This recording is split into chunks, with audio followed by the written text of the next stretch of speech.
நாட்டின் பொருளாதார எதிர்காலத்தை தீர்மானிக்கும் ஒரு முக்கியமான தருணத்தில் நாம் சந்திக்கிறோம். இயற்றலும் ஈட்டலும் காத்தலும் காத்த வகுத்தலும் வல்லது அரசு என்கிறார் வள்ளுவ பெருந்தகை. அவருடைய வாக்கிற்கு இணங்க இன்றைய பட்ஜெட் தாக்கல் செய்யப்பட்டிருக்கிறதா, மக்களுடைய எதிர்பார்ப்புகள் எல்லாம் நிறைவேற்றப்பட்டு இருக்கிறதா என்பது குறித்து விரிவாக பேசுவதற்காக நம்மோடு நிபுணர்கள் குழு இணைந்திருக்கின்றனர். முதலில் அவர்களை அறிமுகம் செய்துவிட்டு நிகழ்ச்சியை தொடங்கலாம். முதலாவதாக திரு அருள்ராஜன், பங்குச்சந்தை நிபுணர். வணக்கம் சார். வணக்கம். அடுத்ததாக திரு திவ்யா அபிஷேக், பட்டய கணக்காளர். வணக்கம். வணக்கம் சார். திரு சேதுராமன், வேளாண் நிபுணர். வணக்கம் சார். திரு ஹரிஹரசுதன் தங்கவேலு, தொழில்நுட்ப வல்லுநர். வணக்கம் சார். நிகழ்ச்சியை தொடங்குறதுக்கு முன்னால இந்த பட்ஜெட்டை ஒவ்வொருத்தரும் எப்படி பார்க்குறீங்க அப்படின்ற ஒரு சின்ன டீகோட் திரு திவ்யா நீங்க தொடங்கலாம்னு நினைக்கிறேன்.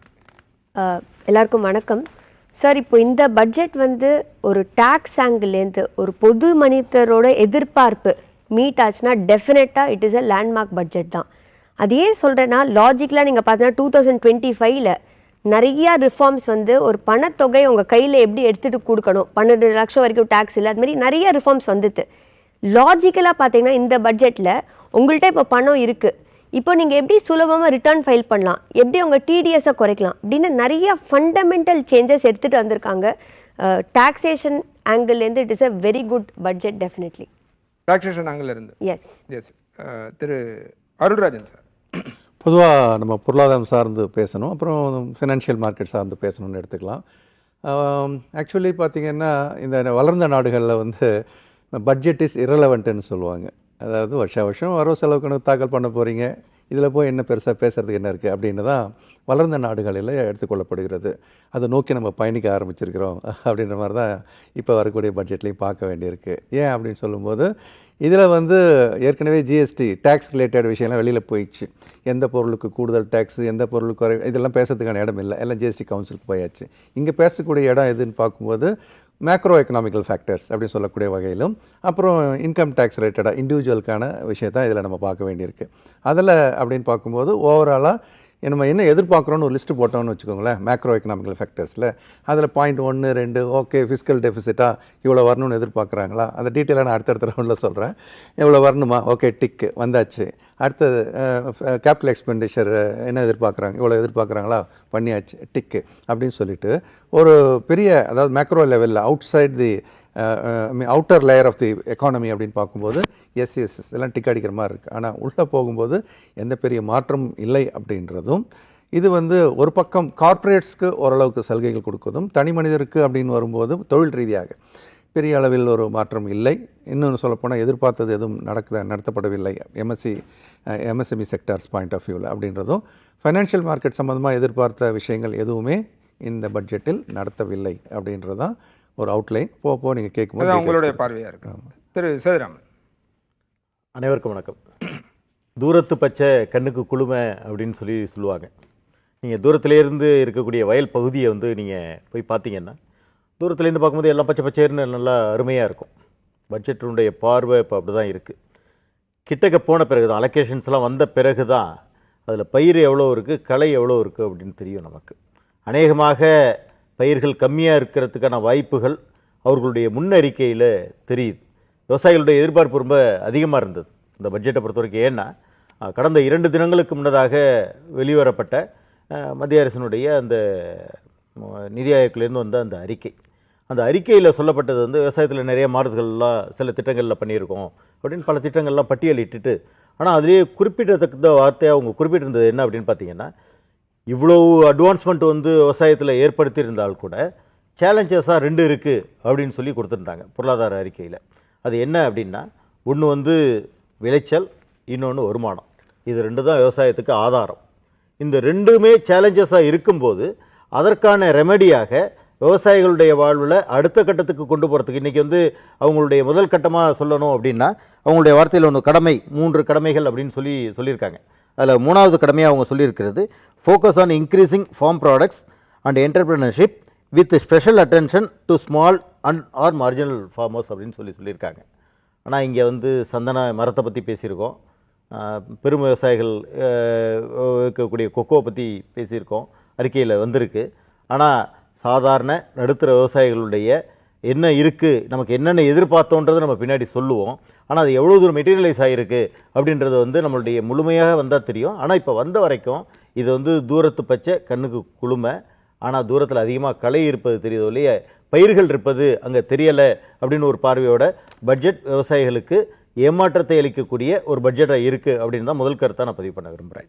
இல்லை 3 கடமைகளில் அவங்க 3வது கடமையாக சொன்னது சப்கா சாத் சப்கா விகாஸ் அப்படின்னு சொன்னாங்க. எல்லாருக்கும் எல்லாமும் கிடைக்கணும் அப்படின்னு. அந்த மாதிரி இல்லை அப்படின்றீங்களா? ஆமாம், விக்ஷித் பாரத்தினுடைய நோக்கமாக அதை சொல்கிறாங்க. 2047 சுதந்திரமடைந்த இந்தியாவினுடைய 100 ஆண்டு காலத்தில் வந்து எப்படி பாரதம் இருக்கணும் அப்படின்னு சொல்லி நாங்கள் பல விஷயங்களை கேட்டிருக்கோம். 2018 சொன்ன விஷயந்தான், விவசாயிகளுடைய வருமானம் ரெட்டிப்பாகும் அப்படின்னு சொல்லி, டபுளிங் ஃபார்மர்ஸ் இன்கம் டிஎஃப்ஐ அப்படின்னு சொல்லி அதற்கான ஒரு ரிப்போர்ட்லாம் ஒன்று பதிவு செய்யப்பட்டது. ஆனால் அந்த ரிப்போர்ட்டினுடைய அறிக்கை 2022 விவசாயிகளோட வருமானம் இரட்டிப்பாகும் அப்படின்னு சொன்னாங்க. இன்னைய வரைக்கும் ஆகலை. விவசாயிகளுடைய வருமானத்தை உயர்த்துவதற்கு குறைந்தபட்ச ஆதார விலை கிடைக்கும் அப்படின்னாங்க. இன்னும் அதற்கான போராட்டங்கள் இன்னும் நடந்துகிட்டு இருக்கிறத பார்க்குறோம். ஏற்கனவே இன்ஃப்ரா வந்து நீங்கள் வந்து 2014 இந்த அரசு வரும்போது ஏற்கனவே இருந்த அரசுகள் வந்து போதுமான உட்கட்டமைப்பு பண்ணலை, விவசாயம் சார்ந்து அதற்கான உட்கட்டமைப்பு பண்ணலை அப்படின்னு சொல்லி சொன்னாங்க. இன்றைக்கி நம்ம அதை பார்க்குறோம். அதே போதாமைகள் இன்றைக்கி இருக்கிறத நிதி ஆயோக்கினுடைய அந்த பொருளாதார அறிக்கையில் இருக்கிறத சேர்த்து நம்ம பார்க்குறோம்.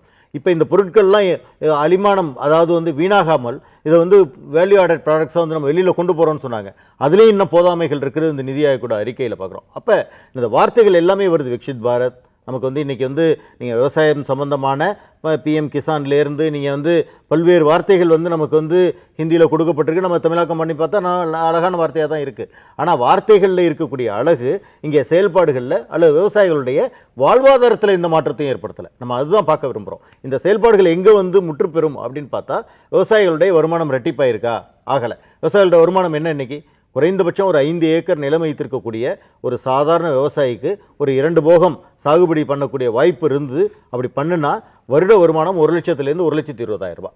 சராசரியாக மாதம் 10,000 பணத்தை வைத்துக்கொண்டு ஒரு குடும்பத்தை இன்றைக்கு நடத்த முடியுமா? இன்றைக்கு இருக்கக்கூடிய கெப்பாசிட்டி, அதற்கான விலைவாசிகளுடைய உயர்வு, இதெல்லாம் ஒரு பக்கம்.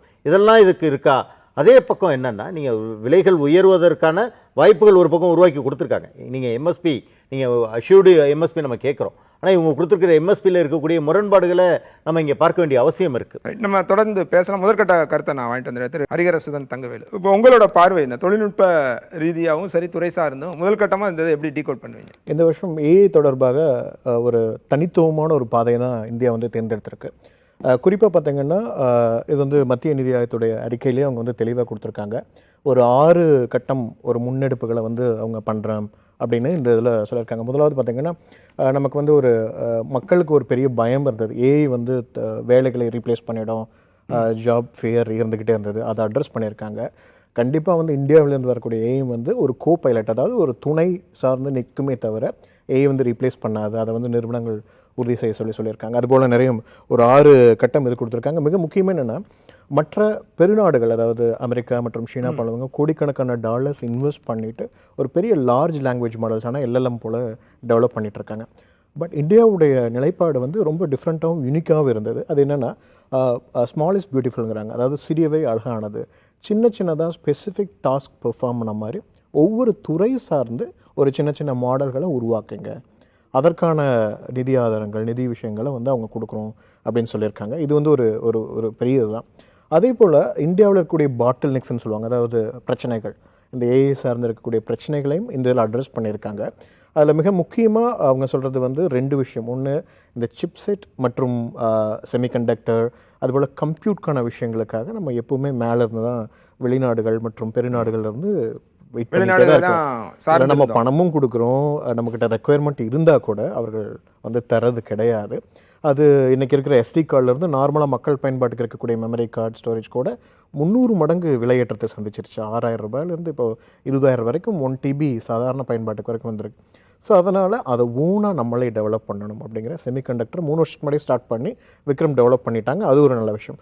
2வது, அவங்க சொல்கிற ஒரு விஷயம் எனக்கு ரொம்ப பிடிச்ச ஒரு விஷயம் என்னென்னா, செமிகண்டக்டர், இந்த சிப்செட்டு, இந்த காஷ் விஷயங்கள் கூட எவ்வளவோ கஷ்டப்பட்டு நம்ம இம்போர்ட் பண்ணிக்கலாம். ஆனால் மனித வளம் அப்படின்னு சொல்லக்கூடிய ஒரு ஸ்கில் செட் இருக்கு இல்லையா, அதை நம்ம தான் பண்ணணும் அப்படிங்கிறதுக்காக ஒரு முன்னெடுப்பு கொண்டு வந்திருக்காங்க. அது தொடர்பு ஒரு 6 விஷயங்கள் இருக்குது. ஏர்ன் அண்ட் லேர்ன் அப்படின்னாலாம் ஸ்டூடெண்ட்ஸ்க்கு பண்ணியிருக்காங்க.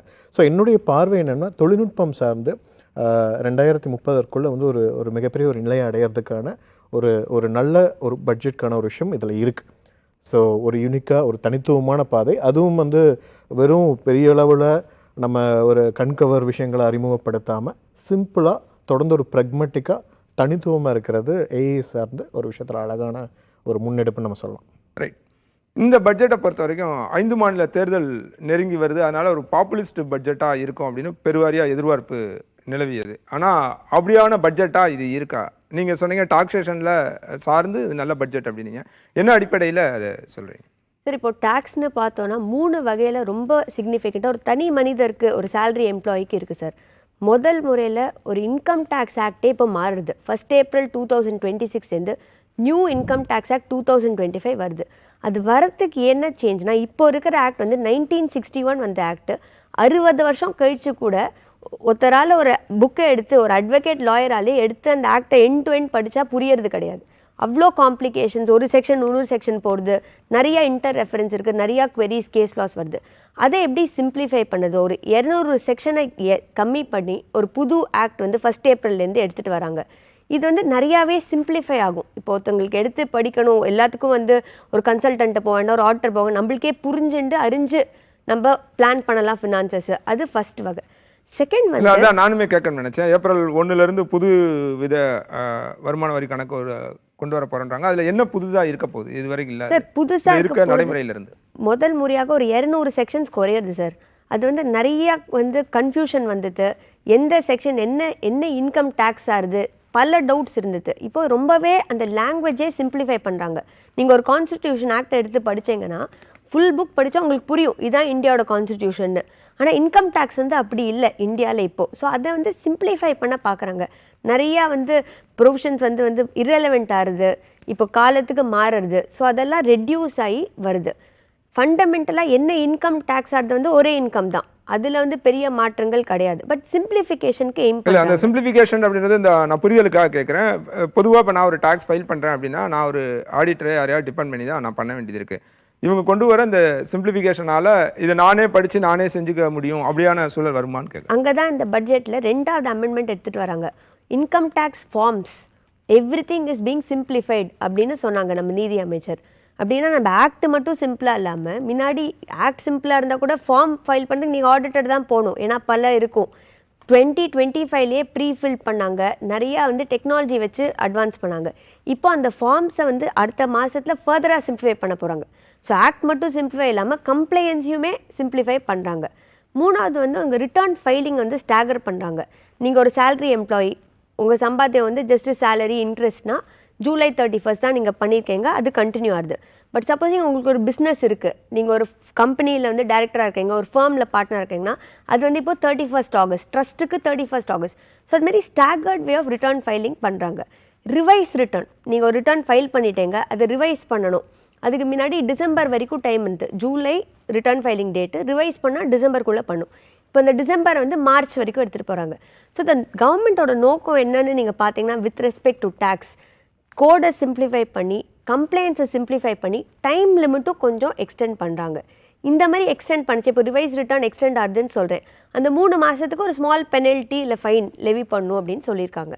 ஸோ டெஃபினட்டாக த இன்டென்ஷன் வந்து is to simplify the whole way of filing your return of இல்லை, இப்போ இந்த ஒட்டுமொத்த சிம்பிளிஃபிகேஷனுமே நான் எப்படி புரிஞ்சுக்கிறேன் அப்படின்னா, இப்போ இது ஒரு அட்மினிஸ்ட்ரேஷனாக இந்த சிம்பிளிஃபிகேஷன்ஸ் உதவும் அப்படின்னு நினச்சிக்கலாம். ஒரு தனி மனிதராக, ஒரு இண்டிவிஜுவலாக நான் என்ன பெருசாக எதிர்பார்த்துருவேன் அப்படின்னா, எனக்கு வந்து டேக்ஸில் ஏதாவது ரிலாக்ஸேஷன் இருக்குமா அப்படின்னா, தனிநபர் வருமான வரியில் இந்த பெரிய மாற்றம் இல்லை அப்படின்னு சொல்கிறாங்க. அந்த மாதிரியான மாற்றங்கள் எதிர்பார்ப்பு இருந்தது, அது எதுவும் நடக்கலை. அப்படின்னும் போது இது எனக்கு எந்த வகையில் பயனுள்ளதாக இருக்கும் அப்படின்றதான் கேள்வி.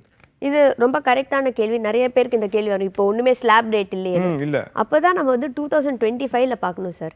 7 லட்சம் வரைக்கும் டேக்ஸ் ஃப்ரீயாக இருந்தது. 2025 பட்ஜெட்டில் நம்ம வந்து 8 லட்சம் இல்லை 9 லட்சம் ஆகும், 10 லட்சம் சான்ஸே இல்லை அப்படின்னு நினச்சிட்டு இருந்தோம்.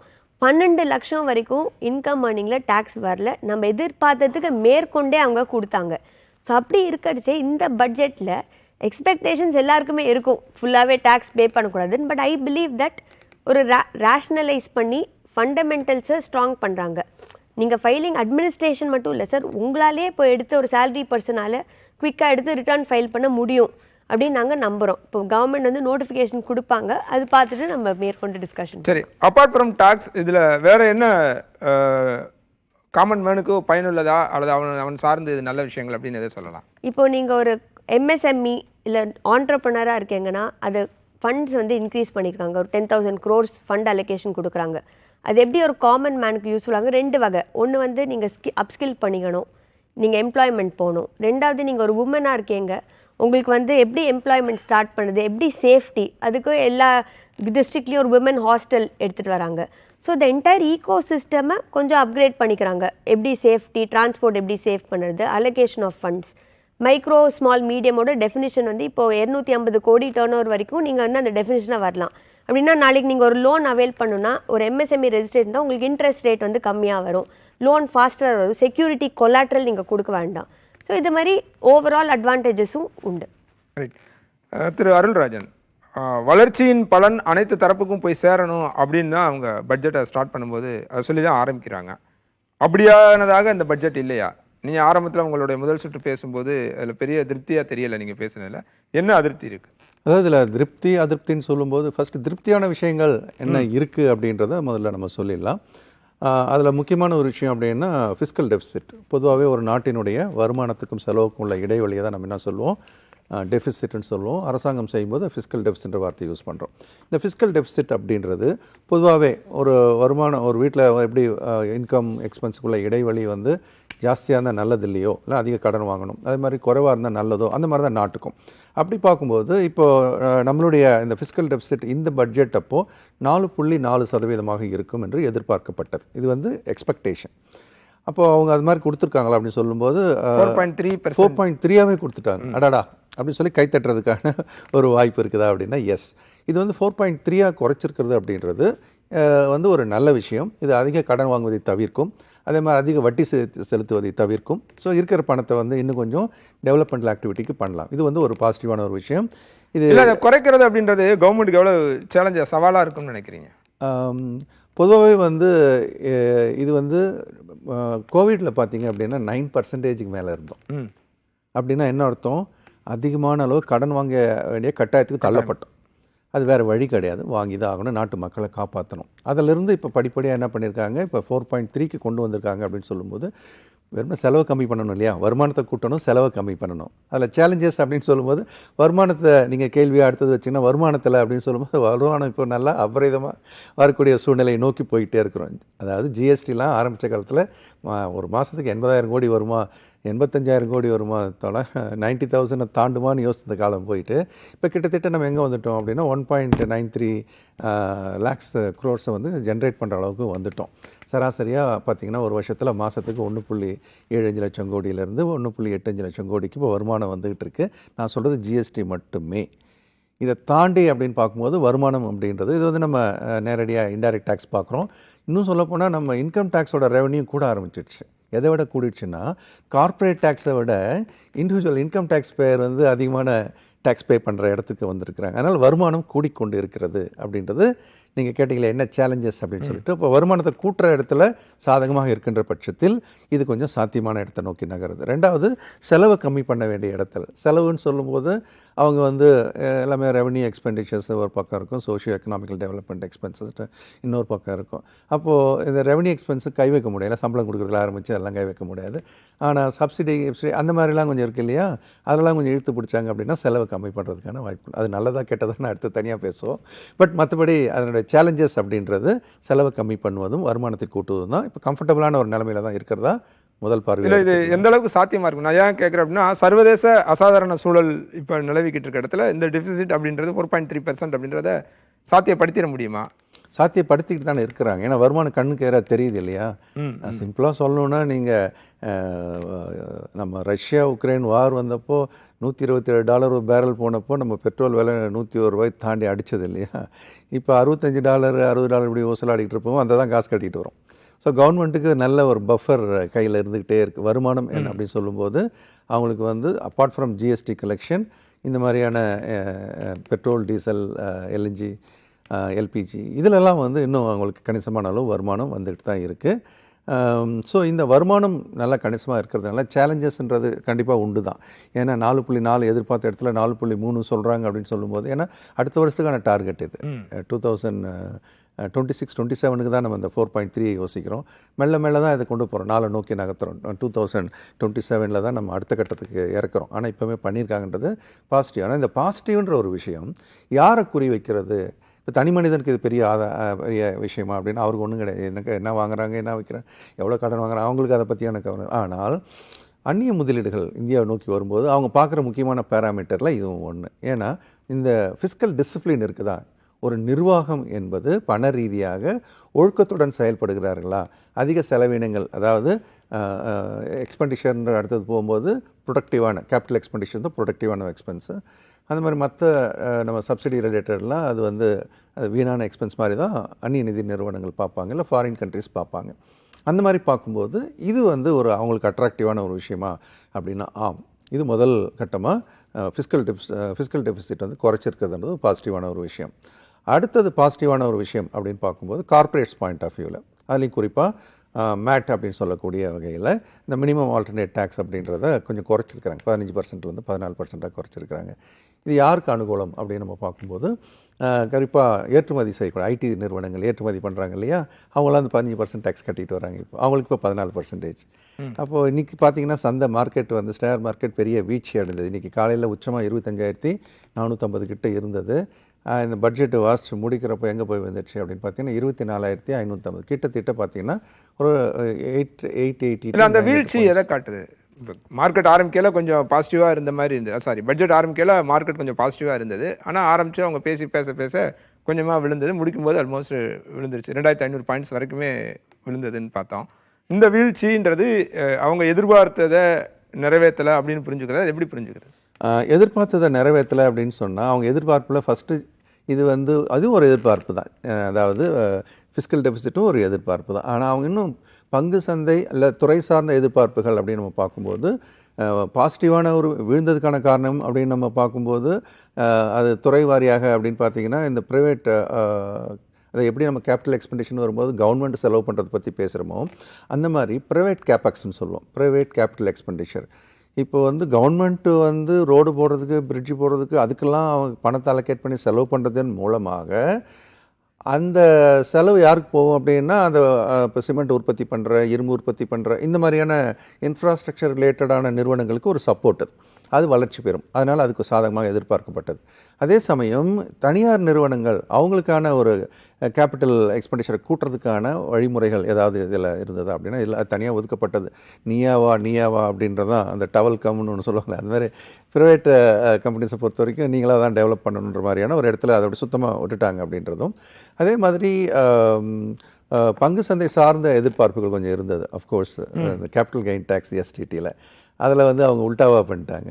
எஸ்டிடி எல்லாம் குறைப்பாங்க இல்லை அபாலிஷ் பண்ணுவாங்க அப்படின்னு எதிர்பார்த்த ஒரு நேரத்தில் அவங்க ஃபியூச்சர்ஸுக்கு வந்து எஸ்டிடியை கூட்டிட்டாங்க. ஆமாம், 0.05%, ஆப்ஷன்ஸுக்கு வந்து 0.15% கூட்டிட்டாங்க. அதாவது அஃப்கோர்ஸ் நீங்கள் ஏன் ஃபியூச்சர்ஸ் பண்ணுறீங்க, ஏன் ஆப்ஷன்ஸ் பண்ணுறீங்கன்னு அடுத்த கேள்வி இருக்குது. இண்டிவிஜுவல் ட்ரேடர்ஸ் ரீட்டைலர்ஸ்னு சொல்கிறாங்க, வரலாமா, முடிஞ்ச வரைக்கும் வராதிங்க. நானும் அதை நான் சொல்கிறேன். ஆனாலும் கூட ஒரு மார்க்கெட்டுன்னு பார்க்கும்போது ஒரு ஃபேராக இருக்கணும் இல்லையா? இப்போ நீங்கள் ஒரு ட்ரேடுன்னா ஒரு வாங்கி விற்றீங்க அப்படின்னு சொன்னால் அதில் அதிகபட்ச செலவு எங்கே வருதுன்னா எஸ்டிடியில் தான் இப்போ வர ஆரம்பிச்சிருச்சு. முன்னாடி ப்ரோக்கரேஜ் ஜாஸ்தியாக இருக்கும், இப்போ எஸ்டிடி வந்து பிக் சங்க்கு. அந்த பிக் சங்க் எப்படி போயிட்டுருக்குன்னா இந்த இன்ட்ரடியூஸ் பண்ண காலத்தில் அந்த ஹிஸ்ட்ரி நான் சொல்லிடுறேன். நான் காங்கிரஸ் கவர்மெண்ட் காலத்தில் தான் சிதம்பரம் அவர்களை தான் இன்ட்ரடியூஸ் பண்ணார். இன்ட்ரடியூஸ் பண்ணும்போது எஸ்டிடின்றது என்னவா சொல்லி இன்ட்ரடியூஸ் பண்ணாங்க அந்த காலத்தில் அப்படின்னு பார்த்தா இந்த long term capital gain tax இருக்குது, ஸோ இதை நம்ம சுத்தமாக தூக்கிட்டு எஸ்டிடி உள்ளே கொண்டாந்தெல்லாம் அப்படின்னு தான் ஒரு பேச்சு அடிப்பட்டு அந்த பேச்சு வந்தது. சரி, ட்ரையல் பேசிஸில் உள்ளான்னு எஸ்டிடியை உள்ளே விட்டாங்க. அப்போ வந்து அது எவ்வளோ ஜென்ரேட் பண்ணிச்சுன்னா வருஷத்துக்கு 5,000 கோடி ஜென்ரேட் பண்ணிச்சு. அதுக்கப்புறம் என்ன பண்ணாங்க, சரி இதுவும் இருக்கட்டும் அதுவும் இருக்கட்டும்னு சொல்லிட்டு ரெண்டுமே வச்சுட்டாங்க. இப்போ லாங் டேர்ம் கேபிட்டல் கெயினுக்கும் டேக்ஸை போட்டாங்க, அதே மாதிரி எஸ்டிடிக்கும் டேக்ஸை வந்து போட்டது மட்டும் இல்லாமல் அதை வந்து அப்பப்போ படிப்படியாக உயர்த்தவும் ஆரம்பிச்சிட்டாங்க. அது எங்கே வந்து நின்று போச்சு இப்போ அப்படின்னா வருஷத்துக்கு, அதுவும் இப்போ கரண்ட் இயருக்கு அப்படின்னு எடுத்திங்கன்னா 57,000 கோடி இப்போ வருமானம் வந்துகிட்டு இருக்கு. இப்போ 57,000 கோடி வருமானம் எஸ்டிடி போல் மட்டுமே வருகிறது. முன்னாடி 5,000 கோடி வந்து இந்த இடத்துல 57,000 கோடி வருது. ஸோ அப்போது அந்த வருமானத்தை இவங்க இழக்க விரும்புவாங்களான்னா பை டிஃபால்ட் இந்த கவர்மெண்ட்டு எந்த வருமானத்தையும் இழக்க விரும்பாது அப்படின்றது தான் ஒரு அப்சர்வேஷன், ஒரு பேட்டர்னாக நம்ம பார்க்கும்போது அந்த வகையில் எஸ்டிடியை கொஞ்சம் குறைப்பாங்கன்னு எதிர்பார்த்ததை தாண்டி இப்போ கூட்டியிருக்கிறாங்க. கூட்டினதில் கூட பார்த்தீங்கன்னா இன்னொரு பேட்டர்ன் ஒன்று தெரியுது. என்னென்னா, நீங்கள் ஃபியூச்சர்ஸ் அண்ட் ஆப்ஷன்ஸ் வியாபாரத்துக்குள்ளே ஃபஸ்ட்டு வராதீங்க அப்படின்றதுக்கான ஒரு சம்சையாக எடுத்துக்கலாம் நம்ம இதை. ஏன் போகிறீங்க நீங்கள் அப்படின்னு. பட் இருந்தாலும் ஃபியூச்சர்ஸ்க்கு எவ்வளோ எக்ஸ்பென்ஸ் இருக்கோ ஆப்ஷன்ஸ்க்கு எவ்வளோ எக்ஸ்பென்ஸ் இருக்குன்றது ஒரு கணக்கு இருக்குது. அப்படி பார்த்தீங்கன்னா ஆப்ஷன்ஸில் வந்து எக்ஸ்பென்ஸ் கம்மியாக இருக்கும் பொதுவாக. அப்போ அதையும் ஃபியூச்சர்ஸுக்கு இணையாக மாற்றணும்னு சொல்லிட்டு வருஷம் படிப்படியாக முண்டி அடித்து அதை ஒன்றா சேர்த்துக்கிட்டே வராங்க. அஃப்கோர்ஸ் ஒரு பக்கம் பார்த்தீங்கன்னா இன்ஸ்டிடியூஷன்ஸ்க்கு இது எந்த விதத்தில் பாதிக்குன்னா கண்டிப்பாக ஒரு பாதிப்பை ஏற்படுத்துது. ஏன்னா இது ஜாஸ்தியாக இந்தியாவில் அந்நிய முதலீடுகள், அந்நிய நிதி நிறுவனங்கள் வந்து இந்தியா விட்டு போயிட்டு தான் இருக்கிறாங்க. இந்த வருஷம் ஃபுல்லாக 40-45 கோடி இது வரைக்கும் வெளியில் போயிடுச்சு இந்த வருஷத்தை பொறுத்த வரைக்கும். இல்லை, இது மார்க்கெட் எந்த அளவுக்கு பாதிக்கும்னு நினைக்கிறீங்க? மார்க்கெட்டை எந்த அளவுக்கு பாதிக்கும் அப்படின்னா, இது இனிஷியல் நீஜர்க் ரியாக்ஷன்னு, இது கொஞ்சம் சரியாயிடும் அப்படி தான் நம்புகிறேன். இது வந்து தொடர்ந்து இதனுடைய இம்பாக்ட் இருக்காது, பெரிய இம்பாக்ட் இருக்காது. ரைட். திரு சேதுராமன் சார், அவங்க இன்றைய பட்ஜெட் அறிவிப்பில் ஒரு முக்கியமான விஷயம் வந்து தமிழ்நாடு, கேரளா, மேற்கு வங்கம் இந்த 3 மாநிலங்கள்லையுமே வந்து அரிய வகை கனிமங்களை கண்டெடுக்கிறதுக்கு ஆய்வு செய்திருக்கு. அப்புறம் அதை ப்ராசஸ் பண்ணி ப்ரொடக்ஷன் பண்ணுறதுக்கெலாம் ஒரு திட்டம் இருக்குது, நடவடிக்கை எடுக்கப்படும் அப்படின்னு சொல்லியிருக்காங்க. இது எந்த வகையில் தமிழ்நாட்டோட நலனுக்கு பயனுள்ளதாக இருக்குன்னு நினைக்கிறீங்க?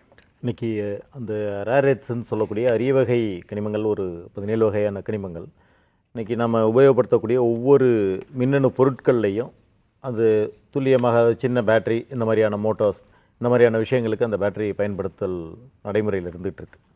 இது இன்றைக்கி பெரிய அளவுக்கான உலக சந்தையில் வந்து பெரிய ஒரு இடத்த பெற்றிருக்கு.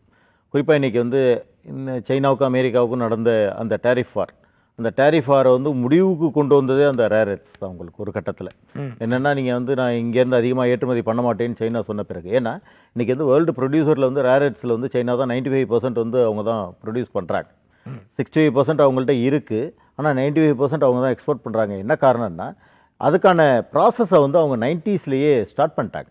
90ஸ்லேயே ஸ்டார்ட் பண்ணி அதை எப்படி வந்து அதை வந்து ரேரெட்ஸை எடுக்கிறது, எப்படி அதை பியூரிஃபை பண்ணுறது, எப்படி அதை தனித்தனி பொருட்களாக எடுக்கிறதுன்றதை, அதை எப்படி உபயோகப்படுத்துறதுன்ற வரைக்கும் அவங்க ஆய்வு பண்ணதோட அடிப்படையில் இன்றைக்கி பல நாடுகள்லேருந்து அந்த மினரல்ஸை இறக்குமதி பண்ணி அவங்க பியூரிஃபை பண்ணி எடுக்கிறாங்க.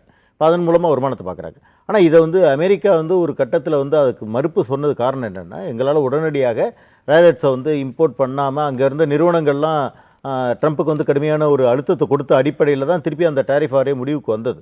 அது காரணம் வந்து நீங்கள் வந்து நிறைய மோட்டார் இண்டஸ்ட்ரீஸ், குறிப்பாக இன்றைக்கி வந்து பெரிய பெரிய கார் கம்பெனிலெல்லாம் அது தேவைப்பட்டுச்சு அப்படின்ற அடிப்படையில் அவங்க போனாங்க.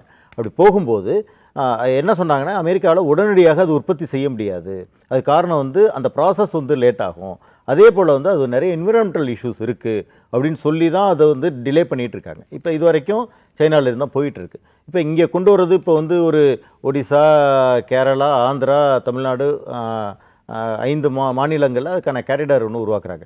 ரொம்ப கவனமாக செய்ய வேண்டிய ஒரு விஷயமாக பார்க்குறோம். இந்த நாட்டினுடைய பொருளாதாரத்துக்கு உபயோகப்படும்னா கண்டிப்பாக உபயோகப்படும். ஆனால் அதே நேரத்தில் இவங்க சொல்லக்கூடிய இந்த பகுதியில் ஒடிசா மட்டும்தான் ஓரளவு வந்து ஏற்கனவே மினரல்ஸ்க்கான ஒரு பிளேசஸாக இருந்துகிட்ருக்கு. இன்றைக்கி ரிமைனிங் ஸ்டேட்ஸை பொறுத்த வரைக்கும் கேரளா ஆகட்டும், ஆந்திரா ஆகட்டும், தமிழ்நாடு ஆகட்டும், இது எல்லாமே வந்து என்ன அப்படின்னு பார்த்தீங்கன்னா அதிகமான உணவு உற்பத்தியில் சார்ந்த ஒரு பகுதி. இப்போ இந்த மாதிரியான பொருட்களை இங்கே வந்து அந்த எர்த் மினரல்ஸை எடுத்தோ அல்லது அதை வந்து பியூரிஃபை பண்ணுறதுக்கான ப்ராசஸிங் அங்கே பண்ணுறது எல்லாமே சேர்த்து தான் உள்ளடக்கி தான் இந்த திட்டத்தை கொண்டு வராங்க. அப்படி கொண்டு வந்தால் இங்கே இருக்கக்கூடிய சுற்றுச்சூழல் எப்படி இருக்குன்றதை சேர்த்து அரசு கவனமாக அதில் ஆய்வு செய்யணும். இது எந்த விதத்துலையும் பாதிக்காமல், அதாவது வந்து எதிர்காலத்தை கணக்கிட்டு அதற்கான பெரிய பொருளாதாரம் இருக்குன்றதுனால இன்றைக்கு இருக்கக்கூடிய உணவு தேவைக்கு பாதிப்பு இல்லாமல் அதை செயல்படுத்தணுன்றது தான் நம்ம முதல் கடமை. ஏன்னா வந்து இப்போ தான் இந்த ப்ராசஸ் கொண்டு வராங்க, அது போக போக தான் எப்படி இருக்குன்றது நமக்கு தெரியும். என்ன மாதிரியான பாதிப்பு இருக்குன்னு நினைக்கிறீங்க? இல்லை, நீங்கள் வந்து அது வந்து என்விரான்மெண்டல் பாதிப்புனா நம்ம ஏற்கனவே பல விஷயங்களை இங்கே பார்த்துட்டு இருக்கோம். உணவு உற்பத்தி அப்படின்றது வந்து இன்றைக்கி வந்து நம்ம வந்து குறிப்பாக வந்து இன்றைக்கி வந்து நம்ம 15.2 கோடி டன் வந்து ஏற்றுமதி பண்ணியிருக்கோம் அரிசியை. இது எங்கேருந்து வந்தது அப்படின்னு பார்த்தீங்கன்னா, நீங்கள் வந்து எங்கேருந்து நம்ம பார்க்கணும் அப்படின்னா 65-67களில் நாம் வந்து உணவுக்கு வந்து இறக்குமதியை சார்ந்திருந்தோம். அன்றைக்கி இருந்த மிகப்பெரிய பஞ்சம், அதனை தொடர்ந்து இறக்குமதியை சார்ந்திருந்தோம். பசுமை புரட்சி வந்தது, உற்பத்தி அதிகமானுச்சு. இன்றைக்கி அந்த உற்பத்தி அதிகமான அடிப்படையில் இன்றைக்கு வந்து நாம் வந்து அரிசி உற்பத்தி அதிகமாக பண்ணியிருக்கோம், அதை வந்து வெளியில் எக்ஸ்போர்ட் பண்ணுறோம் அப்படின்ற அடிப்படையில் கிட்டத்தட்ட உணவு, அதாவது வந்து விவசாய பொருட்கள் ஏற்றுமதியில் 24% வந்து அரிசி ஏற்றுமதி ஆகிருக்கு கடந்த ஆண்டில் மட்டும். இது ஒரு சாதனையா அப்படின்னா சாதனை தான். ஆனால் ஏன் அரிசி உற்பத்தி அதிகமானுச்சு? இன்றைக்கி வந்து நமக்கு வந்து சுயசார்பை தாண்டி நம்மளுடைய உற்பத்தி அதிகமாக இருக்குது அப்படின்னா அது ஒரு கேள்விக்குறியோடு பார்க்க வேண்டிய இடம். இது எல்லாமே இன்னொன்று கேஸ்கேட் எஃபெக்டில் வரும் அப்படின்னு தான் நான் பார்க்குறேன். என்னென்னா, ஏன் அரிசி உற்பத்தி அதிகமானுச்சுன்னா, இன்றைக்கு அரசு கொடுக்கக்கூடிய குறைந்தபட்ச ஆதார விலை, எம்எஸ்பின்னு சொல்லக்கூடிய குறைந்தபட்ச ஆதார விலை, இது எதுக்கு இருக்குது அப்படின்னு பார்த்தீங்கன்னா, உணவுப் பொருட்களுக்கு தான் பிரதானமாக இருக்குது. நெல், கோதுமை, இது ரெண்டுத்துக்கும் தான் பிரதானமாக இருக்குது. அப்படி நெல்லுக்கு அது பிரதானமாக கொடுக்கும்போது என்னென்னா, விவசாயிகள் எங்கே ஷிஃப்ட் ஆகிறாங்கன்னா, அவங்க வந்து எங்கெல்லாம் வந்து நீங்கள் வந்து இதெல்லாம் வந்து தானியங்களையும் அல்லது வந்து பயிர் வகையிலையும் பயிர் பண்ணிட்டு இருந்தவங்க கூட அதற்கு சரியான அணுகுமுறை கிடைக்கல அப்படின்ற அடிப்படையில் நீங்கள் அடுத்த கட்டத்துக்கு நெல்லுக்கு மாறினதை நம்ம பார்க்குறோம். இப்போ அரசு சில முயற்சிகள் எடுக்குதா அப்படின்னு நம்ம ஒன்றும் மறுக்கலை. ஒட்டுமொத்தமாக இந்த பட்ஜெட்டில் வந்து விவசாயத்துக்கு, ஆனால் விவசாயத்துக்கு கொடுத்துருக்காங்க. விவசாயத்துக்கு உங்க கொடுத்துருக்கக்கூடிய அம்சங்கள் என்ன அப்படின்னு பார்த்தீங்கன்னா, to boost farmers income, create rural employment, modernised agriculture practice, இது மூணையும் அவங்க வந்து குறிப்பிட்றாங்க. இந்த மூணுத்துலேயும் என்ன இருக்குது அப்படின்னு பார்த்தீங்கன்னா, நீங்கள் வந்து முதல்ல வந்து ஏன்னா நம்ம சப்ஜெக்ட் மாறலை, ஏன்னா இதெல்லாம் வந்து நம்ம வந்து ஏற்கனவே என்விரான்மெண்டல் ப்ரொடெக்ட் பண்ணதுனால இந்த விஷயங்கள் சாத்தியமாக இருக்குன்றதுக்காக நான் சொல்ல வரேன். அப்போ ஃபார்மர்ஸ் இன்கம்மை வந்து இன்றைக்கி வந்து நீங்கள் வந்து டபுளிங் பண்ணுறேன்னு ஏற்கனவே நான் சொன்னேன் உங்கள்கிட்ட. இப்போ அதற்கான எம்எஸ்பின்னு நம்ம கேட்கும்போது என்ன சொன்னாங்க, எம்எஸ் சுவாமிநாதனுடைய பரிந்துரை நடைமுறைப்படுத்தப்படும் அப்படின்னு சொன்னாங்க. எம்எஸ் சுவாமிநாதனுடைய பரிந்துரை என்ன, நீங்கள் ஏற்கனவே ஒரு குறிப்பிட்டிருக்கிறது என்னன்னு பார்த்தீங்கன்னா, C2+50 அப்படின்னு சொல்லி காஸ்ட், அதாவது வந்து உற்பத்தி ஆகக்கூடிய செலவுகள், அதே போல் அந்த நிலத்தினுடைய வாடகையை விட்டால் அதுக்கு என்ன வருமானம் வருமோ அந்த விவசாயிக்கு, அது லாங் டேர்மில் இந்த இடத்துக்கான மதிப்புக்கு என்ன கூடுதலான வட்டி வருமோ அதெல்லாம் சேர்த்து கணக்கிட்டு C2+50 அப்படின்ற கால்குலேஷனை எம்எஸ் சுவாமிநாதன் கமிட்டி பரிந்துரை பண்ணது. ஆனால் இன்றைக்கி நடைமுறையில் இருக்கக்கூடிய எம்எஸ்பி அப்படின்றது கொடுக்கக்கூடியது, ஒவ்வொரு 22 பொருட்கள் கொடுக்குறாங்க. அதனுடைய கால்குலேஷன் எப்படி இருக்குது அப்படின்னு பார்த்தீங்கன்னா, A2+FL அப்படின்ற ஃபார்முலாவில் இருக்குது. அந்த A2ன்றது ஆக்சுவல் காஸ்ட் என்னென்ன ஆகுது அப்படின்றதோட ப்ளஸ் ஃபேமிலி லேபர், குடும்பத்தில் இருக்கக்கூடிய உறுப்பினருக்கான, இப்போ நான் விவசாயம் பண்ணுறேன்னா எனக்கு அந்த விவசாயத்திற்கான ஒரு சம்பளமாக போட்டு இந்த கால்குலேட் பண்ணி தான் கொடுக்குறாங்க. வித்தியாசம் எவ்வளோ அப்படின்னா, ஒரு உதாரணத்திற்கு நெல்லுக்கு வந்து நீங்கள் வந்து குறைந்தபட்ச ஆதார விலை 2300 ரூபா அப்படின்றத மத்திய அரசு ஃபிக்ஸ் பண்ணியிருக்கு. ஆனால் இது வந்து A2+FL கால்குலேஷனில், இதை C2+50 கால்குலேஷனில் போட்டால் இன்றைக்கி 3000 ரூபாய் அதற்கு வருது. கிட்டத்தட்ட ஒரு குவிண்டாலுக்கு 700 ரூபாய் வித்தியாசம் வரக்கூடிய ஒரு தன்மை இருக்குது. அப்படி அப்போ இன்றைக்கி போதுமான வருமானம் அதிலேயே இருக்கா அப்படின்னா இல்லை. அதனால தான் விவசாயிகளோட வருமானம் ஒரு பக்கம் குறைஞ்சிட்டு இருக்கு. இதை வந்து ஸ்டெபிலைஸ் பண்ணுறதுக்கான என்ன பட்ஜெட்டில் சொல்ல போகிறாங்கன்றது நம்ம கேள்விக்குறியாக இருக்குது. ஏன்னா அலோகேஷன்ஸ் என்னன்றதை நம்ம பார்க்கணும், அது ரொம்ப முக்கியமான ஒரு விஷயம். ரெண்டாவது, கிரியேட் ரூரல் எம்ப்ளாய்மெண்ட். நீங்கள் நிதி ஆயோக்கினுடைய பொருளாதார ஆய்வறிக்கையில் ரொம்ப தெளிவாக ஒரு விஷயம் இருக்குது. என்ன அப்படின்னு பார்த்தீங்கன்னா, 46.1% இந்த நாட்டில் இருக்கக்கூடிய மக்களில் விவசாயத்தை சார்ந்து தான் அவர்களுடைய வேலைவாய்ப்புகள் இருக்குது அப்படின்னு சொல்லி 2017-18 இது வந்து 44% இருந்தது. இந்த 2024-25 இது 46%, 2% உயர்ந்திருக்கு அப்படின்றத நம்ம பார்க்குறோம். எப்படி, என்ன காரணம்? நீங்கள் பாக்கி எந்த ஆப்பர்ச்சுனிட்டியும் இல்லாதப்ப நமக்கு நல்ல ஞாபகம் இருக்கும், கோவிட் கூட குறிப்பிட்டாங்க. கோவிட் காலகட்டத்தில் அநேகமாக வளர்ச்சி கண்ட ஒரே துறை விவசாயத்துறை.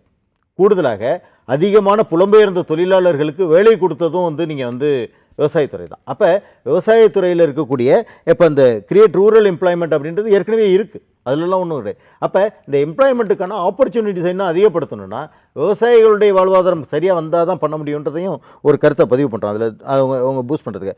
மூணாவது வந்து மாடர்னைஸ்டு அக்ரிகல்ச்சர் ப்ராக்டிஸ் அப்படின்னு சொல்லியிருக்காங்க. விவசாயத்தை ஊக்குவிப்பதற்காக இந்த பட்ஜெட்டில் அதெல்லாம் இருக்கும் அப்படின்னு சொல்லியிருக்காங்க. இன்றைக்கி மெக்கனைசேஷன் ஆயிருக்கா விவசாயத்தில் அப்படின்னா, கூடுதலான மெக்கனைசேஷன் ஆயிருக்கு, அதிலெல்லாம் ஒன்றும் மாற்று கருத்து கிடையாது. அப்போ மெக்கனைசேஷன் ஆனதுக்கான இன்றைக்கி அதர் சார்ந்த தொழில்கள் இங்கே இருக்கா? இன்னமும் நம்ம வந்து நடவு இயந்திரத்தை வந்து கொரியாவிலேருந்து ஜப்பான்லேருந்து இறக்குமதி பண்ணுறோம். இப்போ தான் கொஞ்சம் ஓரளவு இங்கேருந்து வர துவங்கி இருக்குது. இன்னும் அறுவடை மிஷின்ஸ் வந்து இப்போ இன்னும் நம்ம வந்து இண்டிஜினியஸாக வந்து நம்மளுடைய ப்ராடக்ட்ஸ் இன்னும் வர ஆரம்பிக்கலை. அப்போ இந்த ப்ராடக்ட்ஸ் மேலே மேக் இன் இந்தியா திட்டங்கள்லாம் மேக் இன் இந்தியா தான். ஆனால் அதனுடைய டெக்னாலஜி வந்து நீங்கள் வந்து கொரியன் டெக்னாலஜியும் ஜப்பான் டெக்னாலஜியும் நம்ம இங்கே வந்து பண்ணிகிட்டு இருக்கோம். அப்போ நீங்கள் இன்னும் கூடுதலாக்கணும். அப்போ இதற்கு எல்லாமே நம்ம என்னென்னா, இந்த பட்ஜெட்டில் நம்மளுடைய எதிர்பார்ப்பு என்ன இருக்குது அப்படின்னு பார்த்தீங்கன்னா, விவசாயத்தை பொறுத்த வரைக்கும் 3% கூட அலோகேஷன்ஸ் கிடையாது. 2.6, 2.7 தான் இதற்கான ஒட்டுமொத்த நிதிநிலை அறிக்கையில் உள்ள தொகையில் 2.5, 2.6% தான் இருக்குது. இது ஜிடிபியில் 14% வரைக்கும் பங்காற்றக்கூடிய விவசாயத்திற்கு 2.5, 2.6% தான் இன்றைக்கி வந்து அதற்கான ஒதுக்கீடு என்பது இருக்குது. குறைந்தபட்சம் 5% இருக்கணும் அப்படின்னு சொல்லி பார்க்குறோம். ஆனால் அப்படி இந்த 2.6, 2.7% ஒதுக்கப்பட்ட பட்ஜெட்லேயும் மேஜர் போர்ஷன் எதுக்கு போகுது அப்படின்னு பார்த்தீங்கன்னா, பிஎம் கிசான், நீங்கள் விவசாயிகளுக்கான நிதியை கொடுக்கணும் அப்படின்னு சொல்லி ஒரு விஷயம் இருக்குது. அப்போ அந்த நிதி வந்து எவ்வளோ கொடுக்குறாங்க? அது ஒன்றும் பெரிய தொகை கிடையாது. ஒரு தனிப்பட்ட விவசாயியை எடுத்துக்கிட்டிங்கன்னா மாதம் 500 ரூபாய், வருடத்திற்கு 6000 ரூபாய் அந்த நிதி என்பது விவசாயிகள் கொடுக்கப்படுது. கிட்டத்தட்ட அந்த ஒதுக்கப்பட்ட நிதியில், கடந்த ஆண்டு ஒதுக்கப்பட்ட நிதியில் 77% பிஎம் கிசானுக்கு தான் போகுது. பாக்கி 23% தான் ஏனைய விஷயங்களுக்கு வருது.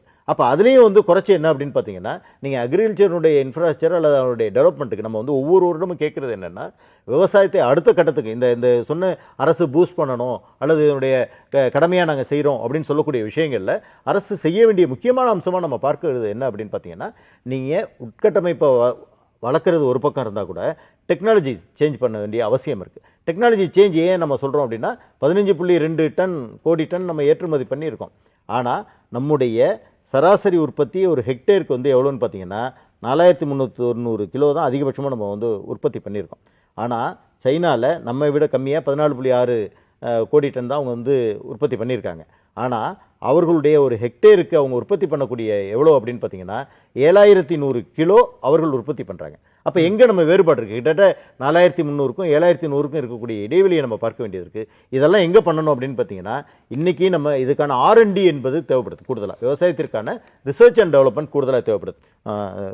இவர் கூட குறிப்பிட்டார், இன்றைக்கி வந்து அதிகமாக வந்து ஏஐக்கான இன்வெஸ்ட்மெண்ட்ஸ் நிறைய வந்திருக்குன்னு. ஆனால் நம்ம எதிர்பார்க்குறதுன்னா இங்கேயும் ஏஐ கொண்டு வந்திருக்காங்க. எதற்கு? லேண்ட் அண்டு விவசாயத்தை சம்மந்தமாக ஒரு ஏஐ வந்து அதுக்கு வந்து பேர் கூட பாரத் விஸ்டார் ஏஐ அப்படின்னு சொல்லி ஒன்று கொண்டு வராங்க. இதெல்லாம் முக்கியம் என்ன அப்படின்னு பார்த்தீங்கன்னா, விவசாய உற்பத்தி அதிகமாக்குறதுக்கும் விவசாயிகளுடைய வாழ்வாதாரத்தை பெருக்குவதற்கும் தான். இப்போ ஏன்னா இதெல்லாம் வந்து தேவைப்படக்கூடிய நேரத்தில் இந்த விவசாய பகுதியில் நீங்கள் வந்து அரிசி உற்பத்தியிலே நெல் உற்பத்தியிலே அதிகமாக இருக்கக்கூடியது இந்தியாவில் தென்னிந்திய பகுதி, பஞ்சாப் அந்த பகுதியை விட்டுட்டிங்கன்னா தென்னிந்திய பகுதி. அப்போ தென்னிந்திய பகுதியில் இது போன்ற கேரிடாஸை கொண்டு வரும்போது என்ன மாதிரியான நெகட்டிவ் இம்பேக்ட்ஸ் இருக்கும், இதை வந்து அரசு வந்து தீவிரமாக பரிசீலனை பண்ணணும் அப்படின்னு தான் நம்ம கேட்குறோம். வளர்ச்சிக்கு நம்ம எதிரானவர்கள் கிடையாது. ஆனால் உணவு உற்பத்தியை பாதிக்கக்கூடிய வகையில் அந்த வளர்ச்சிகள் இருக்கக்கூடாது. ரேர் எர்த்ஸை பொறுத்த வரைக்கும் அரசு ரொம்ப கவனமாக செயல்பட வேண்டிய ஒரு இடமாக அமெரிக்காவுடைய அனுபவமும் சீனாவுடைய அனுபவமும் நமக்கு இருக்குது அப்படின்றத சேர்த்து நான் இங்கே பதிவு பண்ண விரும்புகிறேன். திரு தங்கவேலு, ஏஐ சார்ந்து நிறைய அறிவிப்புகளை பார்க்க முடியுது. குறிப்பாக 2047 வரைக்கும் டேட்டா சென்டர்ஸ்க்கு வந்து வரி கிடையாது அப்படின்றது, கிளவுட் கம்ப்யூட்டிங் சிஸ்டம்க்கு வந்து 2047 வரைக்கும் வரி கிடையாது அப்படின்னாங்க. இது மாதிரியான முக்கிய அறிவிப்புகள் வேறு என்னென்னலாம் அதில் இருக்குது? அது எந்த வகையில் நமக்கு யூஸ்ஃபுல்லாக இருக்கும்னு நினைக்கிறீங்க? ஓகே, இந்த வருஷம் வந்து ஒரு சுவாரஸ்யமான விஷயம் என்னென்னா, இந்த முறை தான் இதுவரைக்கும் இருக்கக்கூடிய பட்ஜெட்டில் அதிக முறை வந்து 11 முறை வந்து ஆர்டிஃபிஷியல் இன்டெலிஜென்ஸ் அப்படிங்கிற வார்த்தையை வந்து உச்சரிச்சு இந்தியா. இது 2018-19 அருண்ஜேட்லி ஆரம்பித்தார், 3 முறை பண்ணியிருந்தாங்க. இது ஒரு சின்ன தகவல் தான்.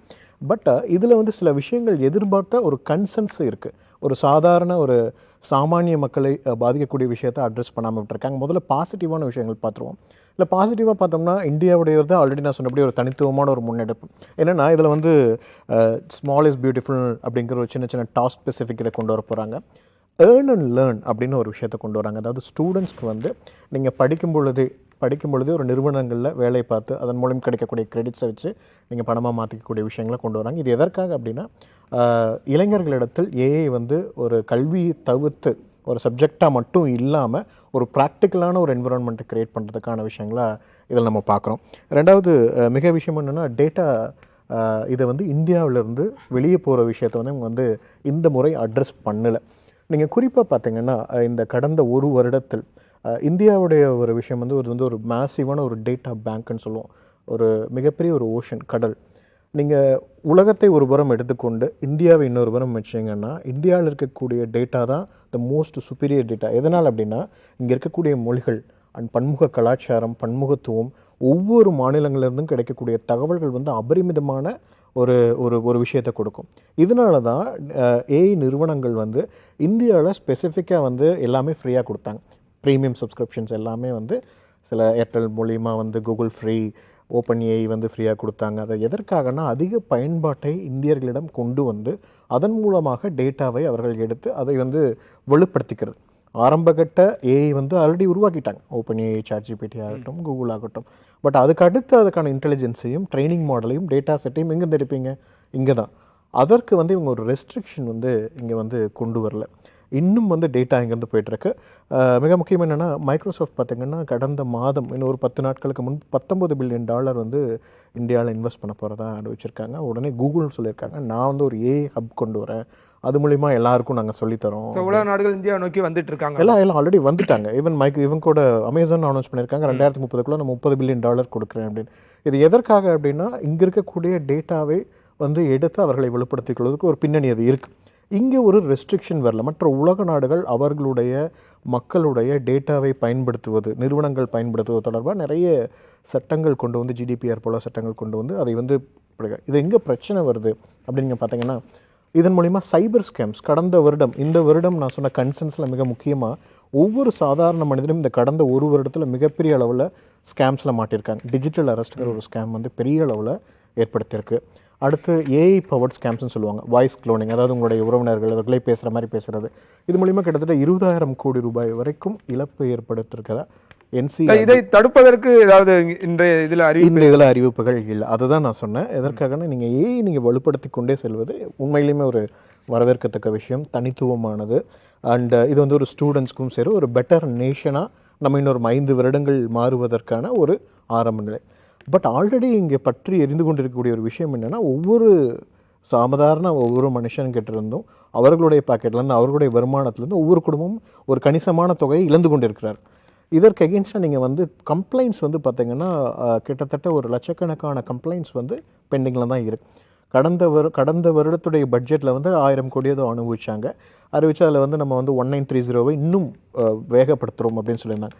அதற்கான ஒரு விஷயங்கள் எதுவுமே இந்த வருடம் அட்ரஸ் செய்யப்படலை. ஸோ ஏஐ பவர் ஸ்கேம்ஸ் ஜாஸ்தியாக இருக்குது. மோசடிகள் இன்னும் மிக துல்லியமாக வருது. இதில் எதுக்காக நான் சொல்ல வந்தேன்னா, இந்த டேட்டா வெளியே போகுது இல்லைங்களா, இந்த டேட்டாவை வச்சுக்கிட்டு அது லீக் ஆகும் பொழுது இன்னும் இந்த ஸ்கேம்ஸ் வந்து வலுப்பெறும். இன்னும் ஒரு தனிநபருக்கு சரியான ஒரு டார்கெட்டாக அதை வந்து கொண்டு வரும் பொழுது எல்லாருமே வந்து இது விடயமாக பாதிக்கப்படுவாங்க. இதை நம்ம வந்து அட்ரஸ் பண்ணியே இருக்கணும். இதற்காக என்ன பண்ணியிருக்குன்னா, சைபர் பாதுகாப்பு தொடர்பான விஷயங்களை அவங்க அனௌன்ஸ் பண்ணியிருக்கலான்னு ஒரு எதிர்பார்ப்பு இருந்தது. பட் சைபர் பாதுகாப்பை அப்படியே விட்டுவிட்டார்கள். ஏஐ எம்பவர்மெண்ட் மட்டுமே வந்து இவங்க வந்து investment and then progressive and then இது கொண்டு வந்திருக்காங்க. அதுலேயுமே நீங்கள் பார்த்தீங்கன்னா ஒரு விஷயம் என்னென்னா, இப்போ ஒரு 1980களில் வந்து கணினி புரட்சின்னு ஒரு விஷயம் வந்துச்சு உலகம் ஃபுல்லாக. அப்போ வந்து இந்தியாவில் தமிழ்நாட்டில் முதல் முறையாக தமிழ்நாட்டில் தான் ஸ்கூல்ஸில் கம்ப்யூட்டர் இதை வந்து கொண்டு வந்தது அதிமுக அரசு கொண்டு வந்திருந்தாங்க. அதன் பிறகு அதோடு நிற்காமல் மக்களிடத்துலையும் வந்து அது போய் சேர்றதுக்காக சில தலைவர்கள் வந்து இதெல்லாம் கொண்டு வந்தாங்க, சென்டர்ஸ் கொண்டு வந்தாங்க.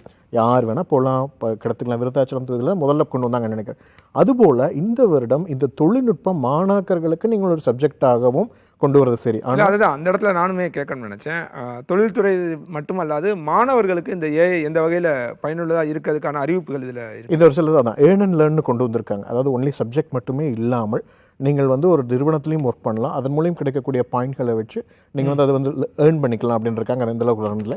அடுத்து ஏஐ அலைன்மெண்ட்டுன்னு ஒரு விஷயம் இருக்குது. தவறான பாதைக்கு ஏஐ உபயோகப்படக்கூடாது அப்படிங்கிறதான் ஏஐ அலைன்மெண்ட். அதுதான் உலகம் ஃபுல்லாக குறிப்பிடக்கூடிய ஒரு வார்த்தை. அதற்கு ஒரு குழு அமைச்சு நாங்கள் வந்து அந்த ஏஐ வந்து கரெக்டான ரெகுலேஷனாக ஒரு எத்திக்கல் ஏஐயாக எடுத்துகிட்டு வருவோம் அப்படின்னு சொல்லியிருக்காங்க.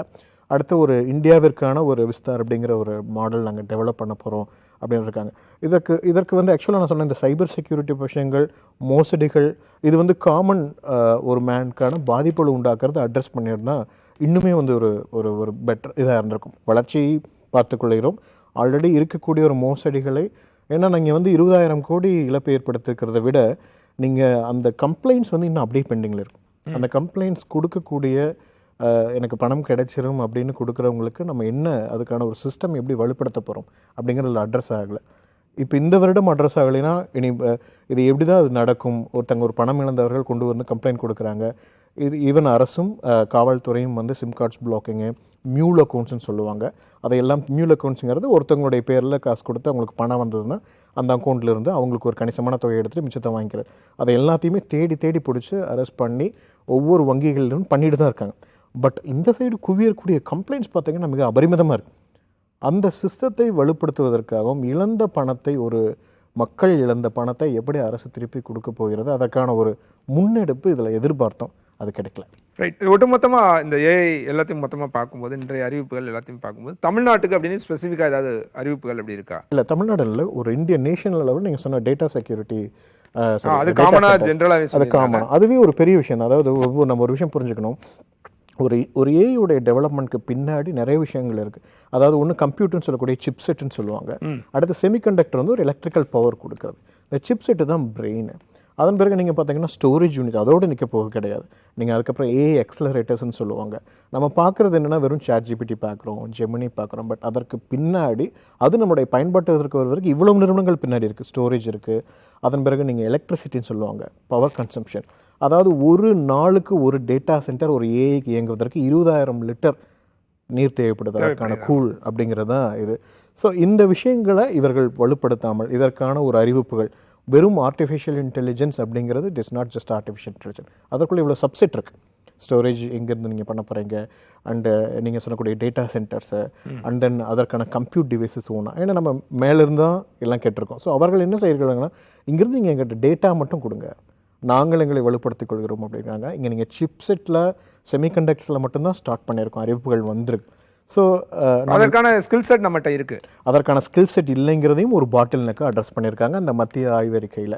வந்து 2 விஷயங்கள் அட்ரஸ் பண்ணியிருக்காங்க. நாங்கள் பணம் கொடுத்தாலும் சிப்செட்டும் செமிகண்டக்டரும் வந்து சேரதில்லை, அதனால் நாங்களே ப்ரொடியூஸ் பண்ணுறோம். இதை கூட நாங்கள் இம்போர்ட் பண்ணிக்கலாம், ஆனால் இந்த ஸ்கில் செட்டை நம்ம டெவலப் பண்ணணும். ஒன்று ML engineers and data engineers இவர்களுக்கான படிப்புகளை இன்னும் இதாக கொண்டு வரணும். அதுக்கு தான் வந்து ஏர்னன் அந்த இதை கொண்டு வந்திருக்காங்க. பட் இதை தாண்டி மக்களிடத்துலையும் இது பரவலாக இருக்கணும். நீங்கள் ஒரு விஷயம் சிம்பிளாக எடுத்து, இப்போ நீங்கள் கிரிக்கெட் என்பது நீங்கள் வந்து 11 பேர் வேணும், கிரவுண்டு வேணும், வெளிலேருந்து பார்த்தா அப்படி தான் தெரியும். ஆனால் அப்படி தான் இந்தியாவில் கிரிக்கெட் விளையாடப்படுதா? கிடையாது. ஒரு வீட்டுக்குள்ளே ஒரு பந்தை மட்டும் வச்சு விளையாடுறோம். பந்தே இல்லைனாலும் பேப்பர் கிரிக்கெட்லாம் விளையாடக்கூடாது. அதனால தான் இந்தியா வந்து கிரிக்கெட்டில் முதல் நாடாக இருக்குது. இங்கே ஏஐ அப்படிங்கிற ஒரு விஷயம் வந்து ஒரு அந்நியமாகவும் ஒரு கல்வி சார்ந்து மட்டுமே பார்க்கப்படாமல் பொதுவாக பரவலாக எல்லா மக்களுக்குமான ஒரு ஹப்பாக இருக்கணும். நீங்கள் யார் வேணால் போகலாம், ஒரு ஹப் வைங்க, அங்கே போய் பண்ணிக்கலாம். வாழ்வியலோடு தொடர்புபடுத்தி அது இருக்கணும். வாழ்வியலோட தொடர்பு படுத்தி நீங்கள் பண்ணும்பொழுது இன்னொரு 10 வருடத்தில் நம்ம தான் இருப்போம். ஏன்னா இந்தியாவிலேருந்து நீங்கள் டேட்டாவை எடுக்கிறீங்க. அப்போ இந்தியா வந்து ஒரு ஏஐ பவர்ட் நேஷனாக முதன்மையான இதாக வருவதற்கான விஷயங்களை நீங்கள் இந்த இதில் அட்ரஸ் பண்ணிக்கலாம். ஸோ அது அண்ட் தென் மோசடிகள், இது மட்டும்தான் நான் இந்த விஷயத்தில் நம்ம பார்த்துதான். திரு திவ்யா, மத்திய ஆய்வு அறிக்கை ஒரு தரவுகள் கொடுக்குறாங்க. இப்போ அதுவும் இந்த பட்ஜெட்டையும் எப்படி ஒப்பிட்டு பார்க்கறது? நம்ம கிட்டத்தட்ட அதை ஃபில்ஃபில் பண்ணுற மாதிரி தான் இந்த பட்ஜெட் இருந்திருக்கா? நிறைய எக்ஸ்பெக்டேஷன்ஸ் இருந்தது, நிறையா ரெக்கமெண்டேஷன் இருந்தது. நான் முன்னாடியே சொன்னேன், இப்போ ஓல்டு ரெஜிம் நியூ ரெஜிம்னு 2 ரெஜிம் 2021 வந்தது. 2023 நிறையா பேர் அடாப்ட் பண்ணலை நியூ ரெஜிம்க்கு.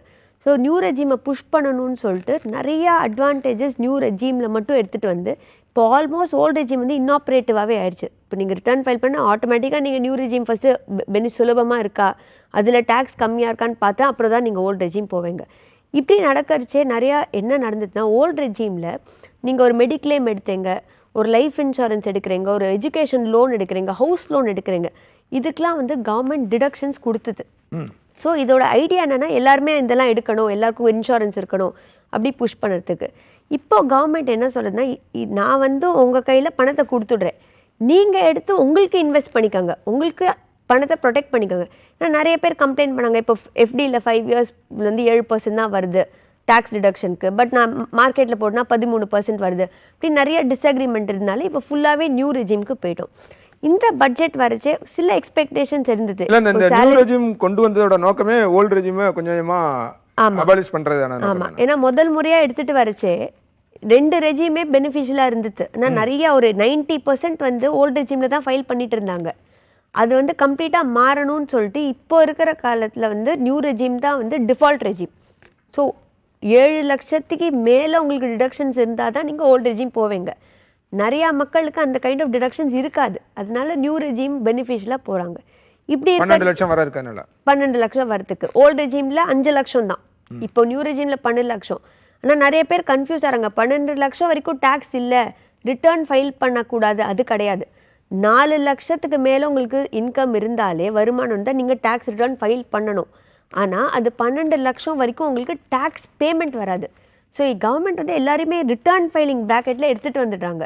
ஸோ தட் அவங்களால ட்ராக் பண்ண முடியும் உங்களுக்கு என்ன வருது, என்ன பண்ண போகிறது. அப்படி இருக்கிறச்சே இந்த பட்ஜெட்டில் டிடிஎஸ் டிசிஎஸ் ரேட்ஸில் கொஞ்சம் ரேஷ்னலைசேஷன் எடுத்துகிட்டு வராங்க. இது வந்து உங்களோட இன்கம் டேக்ஸ் அவுட்ஃப்ளோவை குறைக்காது. பட் ஃபஸ்ட்டு டிசிஎஸ் பற்றி பேசலாம். புதுசாக 2022 என்ன எடுத்துகிட்டு வந்தாங்கன்னா, நீங்கள் வந்து அயல் நாட்டுக்கு வந்து இங்கே பணம் ட்ரான்ஸ்ஃபர் பண்ணுறீங்க, அது ஆக்சுவலாக நீங்கள் சம்பாதிச்சு டேக்ஸ் கட்டிட்டு அந்த பணம் தான் நீங்கள் உங்கள் ரிலேட்டிவ் டாட்டருக்கு அனுப்புகிறீங்க. ஆனால் கவர்மெண்ட் வந்து அதை ட்ராக் பண்ணணும்னு சொல்லிட்டு டிசிஎஸ் 20% வரைக்கும் பிடிச்சாங்க. இப்போ அந்த 20% வந்து எஜுகேஷனுக்கா இல்லை லோனுக்கு எடுக்கிறீங்க, ஹெல்த்துக்கு எடுக்கிறீங்க, இல்லைனா டூர் ட்ராவல் பண்ணுறீங்க, அந்த பேக்கேஜஸ்க்கு 5%ன்னு ரெடியூஸ் பண்ணியிருக்காங்க. மற்ற எனி ரீசன் சும்மா நீங்கள் ஒரு gift கொடுக்குறீங்கன்னா 20% ரிமைன்ஸ். ஸோ அது ஒரு ரேஷனலைசேஷன் எடுத்துகிட்டு வந்திருக்காங்க. டிடிஎஸில் பார்த்தீங்கன்னா ஒரு டிவிடெண்டில் வந்து 5000 மேலே ஒரு கம்பெனி உங்களுக்கு டிவிடெண்ட் கொடுக்குறாங்க, நீங்கள் ஒரு ஸ்மால் ஏர்னர்னால் டிடிஎஸ் பிடிக்கணும் அவங்க. பட் என்ன ஆகுதுன்னா நிறையா கம்பெனிஸுக்கு தெரியாது உங்களுக்கு 5000 ரூபா டிவிடெண்ட் வருதா இல்லை மற்ற கம்பெனிஸு ஹையராக வருதா. எல்லாரும் டிடிஎஸ் பிடிச்சிட்டு இருந்தாங்க. ஸோ இப்போ வந்து கவர்மெண்ட் சொல்கிறாங்க உங்களோட ரெஸ்பான்சிபிலிட்டி, டிவிடெண்ட் யாருக்கு வருதோ அவங்க ரெஸ்பான்சிபிலிட்டி கிடையாது, நீங்கள் 15G கொடுத்துருங்க. 5000 ரூபாய்க்கு கம்மி தான் வருதுன்னா அந்த டெபாசிட்ரி வந்து ஒரு கம்பெனிக்கு கொடுத்து டிடிஎஸ் சும்மா பிடிக்கக்கூடாது, ஏன்னா உங்களுக்கு கம்மியாக வருது பணமே. மூணாவது வந்து இப்போது நான் ரெசிடெண்ட் வந்து ப்ராப்பர்ட்டி விற்கிறாங்கன்னா இங்கே வந்து 20% டிடிஎஸ் பிடிக்கணும். அது மட்டும் இல்லாமல் அந்த நான் ரெசிடெண்ட்க்கு நீங்கள் பையர், நீங்கள் ரெசிடெண்ட்டாக இருப்பீங்க இந்தியாவில், பட் நீங்கள் அவங்களுக்கு ஒரு டேன் எடுத்துகிட்டு டிடிஎஸ் பிடிச்சிட்டு 20%, அப்புறம் அவங்களுக்கு குவார்ட்டர்லி ரிட்டர்ன் வேல்யூ ரொம்ப லெபோரியஸாக இருந்தது. இப்போ சிம்பிளிஃபை பண்ணி பேன் பேஸ்ட் டிடக்ஷன் அப்படின்னு எடுத்துகிட்டு இருக்காங்க. ஸோ இந்த வகையில் டிடிஎஸ் டிசிஎஸில் கொஞ்சம் ரேஷனலைசேஷன் இந்த பட்ஜெட்டில் வந்திருக்கு சார். ரைட். ஒரு நல்ல விஷயமா நம்ம பார்க்குறது இவங்க சொல்லியிருந்தது ஷீ அப்படின்ற பேரில் ஒரு ஆண்டர்பிரினர்ஸ் ஹப்பு மாதிரி ஒன்று கிரியேட் பண்ண போகிறோம் அப்படின்னு சொல்லியிருந்தாங்க. அப்புறம் ஏற்கனவே இங்கே தமிழ்நாட்டில் நடைமுறையில் இருக்குது தோழி விடுதிகள் அப்படின்னு சொல்லி ஒன்று இருந்தது. அதே மாதிரி பெண்கள் விடுதிகள் வந்து அக்ராஸ் இந்தியா செய்ய போகிறோம். நாங்கள் இது எப்படி பார்க்குறீங்க? நீங்கள் பார்த்தீங்கன்னா பெண்கள் ஸ்கீம்ஸில் தமிழ்நாடு நிறையாவே நல்ல ஸ்கீம்ஸ் எடுத்துகிட்டு வந்த ஃப்ரீ பஸ் பாஸு, தோழி ஹாஸ்டல்ஸ் ஆக்சுவலாக சைனாவில் ரொம்ப ப்ராக்டிஸ் பண்ணிட்டாங்க. அந்த ப்ராக்டிஸ் எடுத்து இப்போ தமிழ்நாடு ரொம்பவே நல்லா போய் எக்ஸ்பேண்ட் ஆகுது. கேர் எக்கானமி வந்து ரொம்ப பெருசாக பார்க்குறாங்க. இது கேர் என்னென்னா ஒரு பெண்ணாக இருந்துட்டு உங்களுக்கு மெட்டர்னிட்டி வரும், அப்போது நீங்கள் you to care for the baby. அப்புறம் உங்கள் ஓல்டர் பேரண்ட்ஸுக்கு கேர் கிவர்ஸ் வேணும். ஸோ அந்த கேர் கிவிங் ஸ்பேஸில் ஒரு 1,50,000 பீப்புள் வரைக்கும் அவங்க வந்து அப்ஸ்கில் பண்ண போகிறாங்க. ஸோ தட் பெண்கள் போய் வேலை பண்ணலாம். அது மாதிரி இன்டைரக்டாக நிறையா ஸ்கீம்ஸ் எடுத்துகிட்டு வராங்க. நாட் ஜஸ்ட் டைரக்ட்லி சேயிங் பெண்மணியாக இருந்தால் உங்களுக்கு லோன் கொடுக்குறோம், லோனில் இன்ட்ரெஸ்ட், அது மட்டும் இல்லாமல் ஒர்க்கிங் கேபிட்டல் லோனும் கொடுக்குறாங்க. பட் இன்டைரக்டாக இந்த கேர் கிவிங் சர்வீஸ், தோழி ஹாஸ்டல்ஸ், சேஃப்டி ஆஃப் டிரான்ஸ்போர்ட், அது மாதிரி பல்வகை ஸ்கீம்ஸ் எடுத்துகிட்டு வராங்க. ரைட். திரு அருள்ராஜன் சார், மார்க்கெட் விழுந்துருச்சுன்றதை பார்த்தோம். பெரிதும் எதிர்பார்க்கப்பட்டது கோல்டு ரேட்டில் அதில் குறைக்கிறதுக்கோ இல்லை அதை ஏதாவது கையாளுறதுக்கோ, ஏன்னா கவர்மெண்ட் நிறையா சஃபர் ஆகிட்டு இருக்காங்க. இன்றைக்கி கிட்டத்தட்ட 1.5 லட்சம் அப்படின்ற இலக்கை நோக்கி அது ஒரு சவரன் போயிட்டுருக்கு. அப்படிங்கும்போது இதில் ஏதாவது அறிவிப்பு இருக்குன்றது பெரிய எதிர்பார்ப்பு இருந்தது. அது என்ன ஆனது? ஸோ கோல்டை பொறுத்த வரைக்கும் விலை நகர்தல் அப்படின்றது வந்து முழுக்க இன்டர்நேஷ்னல் மார்க்கெட்டை ஒட்டி தான் நகருது. அப்படி அந்த கேள்வியை நீங்கள் ஏதாவது கொஞ்சம் கோல்டுக்கு எதாவது பண்ணுங்கன்னு கேட்டால் ட்ரம்ப்பை தான் நீங்கள் கேட்கணும். ஏன்னா அவர் எடுக்கக்கூடிய எல்லா வகையான அன்பிரிடிக்டபிள் டெசிஷன்ஸ்னு சொல்லுவாங்க. அது எல்லாமே என்ன பண்ணுது, டாலரை இடிக்குது, டாலர் இடித்தா தங்கத்தை இடிக்குது. ஸோ இந்த மாதிரி அது ஒரு செயின் ஆஃப் ரியாக்ஷன்ஸில் உள்ளே மாட்டிக்கிட்டு இருக்குது. இந்தியாவை பொறுத்த வரைக்கும் என்ன பண்ண முடியும் அப்படின்னு சொல்லும்போது அது இம்போர்ட் டியூட்டியை கொஞ்சம் குறைக்கலாம் அப்படின்றதான். அது குறைச்சிக்கும் செஞ்சாங்க. ஏன் அப்படின்னு சொன்னால் முன்னாடி கோல்டு பாண்டில் பெரிய அடி கவர்மெண்ட்டுக்கு, ஏன்னா தங்க விலை ஏறினதுனால ரிடம்ஷனில் மோர் தென் 1.5 lakh crore மேலே அவங்களுக்கு அடி விழுந்தது. ஸோ அப்போ தங்கத்தின் விலையை கட்டுக்குள் கொண்டு வரதுன்றது இவங்க கையில் கிடையாது, அடிப்படையில் கிடையாது. பட் ஏதோ கொஞ்சம் குறைப்பதன் மூலமாக இங்கே கொஞ்சம் வாங்குறவங்களுக்கான பேர்டன் குறையிறதுக்கான வாய்ப்பு இருக்குது. ஆனால் தங்கத்தின் விலை 2 நாளாக டெய்ல் ஸ்ப்ரிங், தங்கம் மட்டும் இல்லை வெள்ளியும் கூட அடி பின்னி எடுக்குது. இதில் வந்து நீங்கள் சொன்னீங்க இல்லையா, ரீட்டைலர்ஸ் எல்லாம் வந்து ஜாக்கிரதையாக இருக்கணும் அப்படின்ற மாதிரி சொல்லும்போது, எந்த பங்கு சந்தையாக இருக்கட்டும் இந்த மாதிரி விஷயங்களாகட்டும் எல்லாம் பார்த்திங்கன்னா ஒரே நாளில் வெள்ளி பார்த்திங்க அப்படின்னா 25 ஒரு கிலோவுக்கு 25,000 ரூபா 30,000 ரூபா இன்றைக்கும் விழுந்துட்டு தான் இருக்குது. ஸோ அப்போது இதெல்லாம் வந்து முழுக்க குளோபல் செனாரியோ சம்மந்தப்பட்ட ஒரு விஷயமாக நம்ம தங்கத்தையும் வெள்ளியும் எடுத்துக்கலாம். அதுக்குள்ளே நீங்கள் சப்ஜெக்டை தொட்டதுனால ரீட்டைலர்ஸ் அப்படின்றவங்க என்ன பண்ணலாம் அப்படின்னு ஒரு கேள்வி முன்வைக்கும்போது, இந்த மாதிரி போன நம்ம நிகழ்ச்சியில் கூட பேசும்போது சொன்னோம், தங்கம் வெள்ளி இன்வெஸ்ட் பண்ணலாம் தான், ஆனால் இந்த மாதிரி ஸ்பெக்குலேட்டிவான ஒரு ரைஸ் இருக்கும்போது உள்ளே போய் மாட்டிக்கக்கூடாது, வெயிட் பண்ணுங்க, லெட் இட் செட்டில் டவுன். இப்போ அது உண்மைதானா? அந்த மாதிரியான ஒரு விமர்சனம் இப்போ திடீர்னு வெள்ளியோட விலை 420 ரூபாய்க்கு போச்சு, 425 ரூபா வரைக்கும் ஒரு கிராம்லாம் போச்சு, அது வந்து ஆர்டிஃபிஷியலாக பண்ணுறாங்க அப்படின்ற ஒரு விமர்சனமும் இருந்தது. அது உண்மைதானா? எது வந்து கொஞ்சம் வேகமாக நகர ஆரம்பித்தாலும் அதை வாங்கி விற்கிறதுக்கான ஒரு பெரிய பணம்பலம் வாய்ந்த ஆட்கள்லாம் உள்ளே வருவாங்க குறுகிய கால லாபத்துக்காக. அதனால் ஆர்டிஃபிஷியலாக ஏறுதா அப்படின்னு நீங்கள் கேட்டிங்கன்னா எல்லாம் பங்கு சந்தைக்கும் இது பொருந்தும். எப்போவுமே வந்து இன்ட்ரின்சிக் வேல்யூன்னு ஒன்று நம்ம சொல்லுவோம்.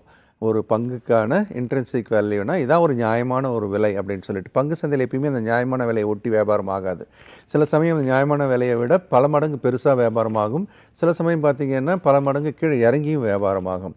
அப்போது இந்த துறை சார்ந்து இறங்குறவங்களுக்கு தான் அது பற்றிய ஒரு நாலெட்ஜ் இருக்கும். அவங்க என்ன செய்வாங்க, ஓகே இது வந்து எக்ஸசிவ் ஸ்பெகுலேஷனில் இருக்குது, இப்போ இந்த இடத்துல வந்து நம்ம வாங்கி மாட்டிக்கூடாது, ஒருவேளை கையில் வச்சுருந்தா கொஞ்சம் விற்று லாபத்தை எடுக்கலாம் அப்படின்லாம் யோசிக்கக்கூடிய ஒரு நிலைமை இருக்குது. அதே மாதிரி தான் கோல்டை பொறுத்த வரைக்கும், சில்வரை பொறுத்த வரைக்கும் இப்போ ஒரு குறுகிய காலத்தில் நீங்கள் யோசிச்சு பாருங்களேன், ஒரு மாதத்துக்கு முன்னாடி 1 லட்ச ரூபா ஒரு கிலோ இருந்தது, இப்போ 4 லட்ச ரூபாய்க்கு போகுதுன்னா இதில் எந்த விதமான லாஜிக் இருக்குது? உடனே ஒரு மாதத்தில் அப்படி என்ன உங்களுக்கு டிமாண்ட் வந்துடும்?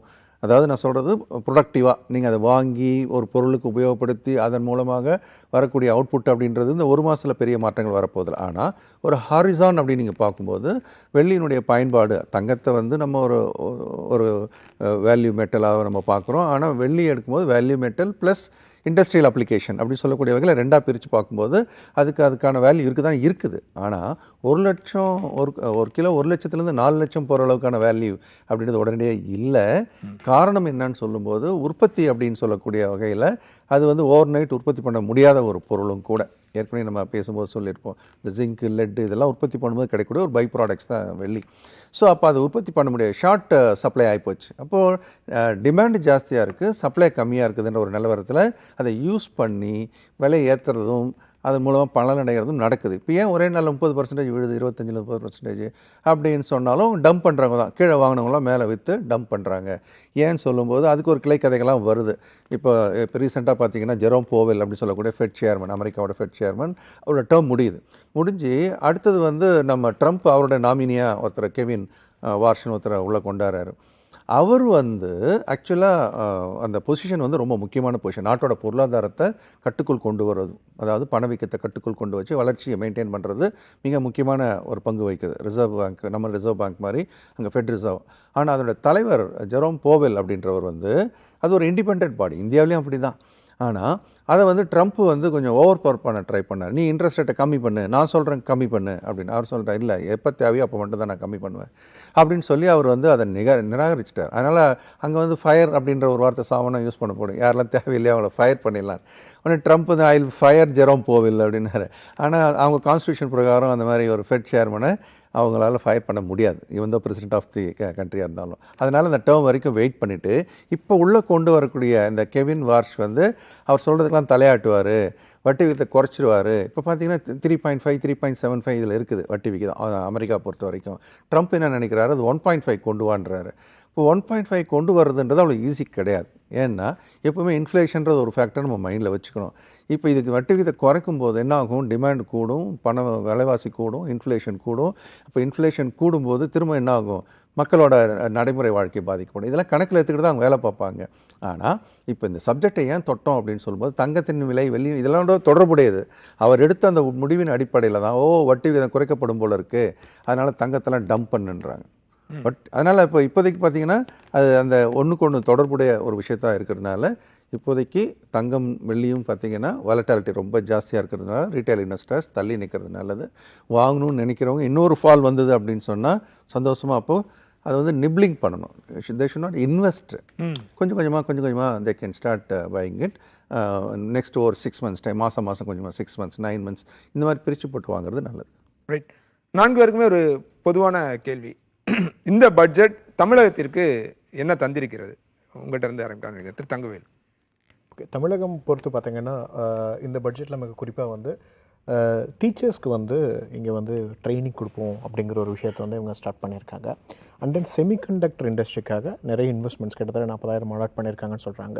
ஸோ இது வந்து ஒரு பெரிய ஒரு வாய்ப்பு. செமிகண்டக்டர்ஸ் வந்து அக்ராஸ் இந்தியா. பட் ஆல்ரெடி வந்து தமிழகம் வந்து ஏஏ சார்ந்து ஆல்ரெடி வந்து நிறைய முன்னெடுப்புகள் பண்ணியிருக்காங்க. ஆரம்ப கட்ட இது ஸ்கூல்ஸ் இதில் எல்லாத்துலேயுமே வந்து டிஜிட்டல் ஏஐ வந்து இன்வென்ஷன் கொண்டு வந்திருக்காங்க. ஸோ தமிழ்நாடுக்கு இந்த ஆப்பர்ச்சுனிட்டிஸை கிராப் பண்ணுறதுல ஒரு பெரிய ஒரு அட்வான்டேஜ் இருக்கும். ஆல்ரெடி வந்து டீச்சர்ஸ் ஆல்ரெடி அவங்க சொல்லிக் கொடுக்க ஆரம்பிச்சிருக்காங்க.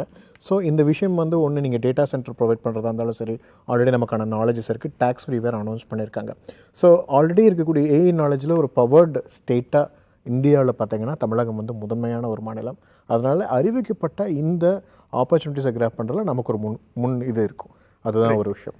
அது இன்னொரு கேள்வியுமே அடிஷனலாக இது மிஸ் பண்ணுச்சு அப்படின்னா நீங்கள் இதெல்லாம் சொல்லுங்கள். இந்த பட்ஜெட்டில் இதெல்லாம் பேசியிருக்கணும், பேசலாம். ஏற்கனவே நீங்கள் குறிப்பிட்டீங்க எத்திக்கல் ஹேக்கிங் பற்றி எதுவும் பண்ணலை, சைபர் டிஜிட்டல் கிரைம்லாம் அவங்க இது பண்ணலை அப்படின்னு சொல்லி. அது மாதிரி வேறு ஏதாவது இருக்குது? அது மாதிரி ஏஐ ஹப்ஸ் நான் சொல்லியிருந்தேன். அதாவது மற்ற நாடுகள் இப்போ சீனாவில் ஒரு சமூக வலைதளங்களில் 2 நாளைக்கு முன்னாடி ஒரு காணொலி வந்து பெரிய அளவில் பேசப்பட்டது. ஒரு பழம் பிளாட்ஃபாரத்தில் பழம் விற்கக்கூடிய ஒரு வியாபாரி வந்து ஏஐ ஸ்டாக் வந்து பில்ட் பண்ணிகிட்டே சைடில் வந்து பழம் வித்துட்டு இருந்தார். அதை பார்க்கும்பொழுது நமக்கு அண்டை நாடு வந்து எந்த அளவுக்கு இருக்குது, நம்ம எங்கே காம்பீட் பண்ணிகிட்ருக்கோம் அப்படிங்கிறது ஒரு வச்சாங்க. பட் ஆனால் அதை நம்ம எடுத்துக்க வேணாம் உடனடியாக.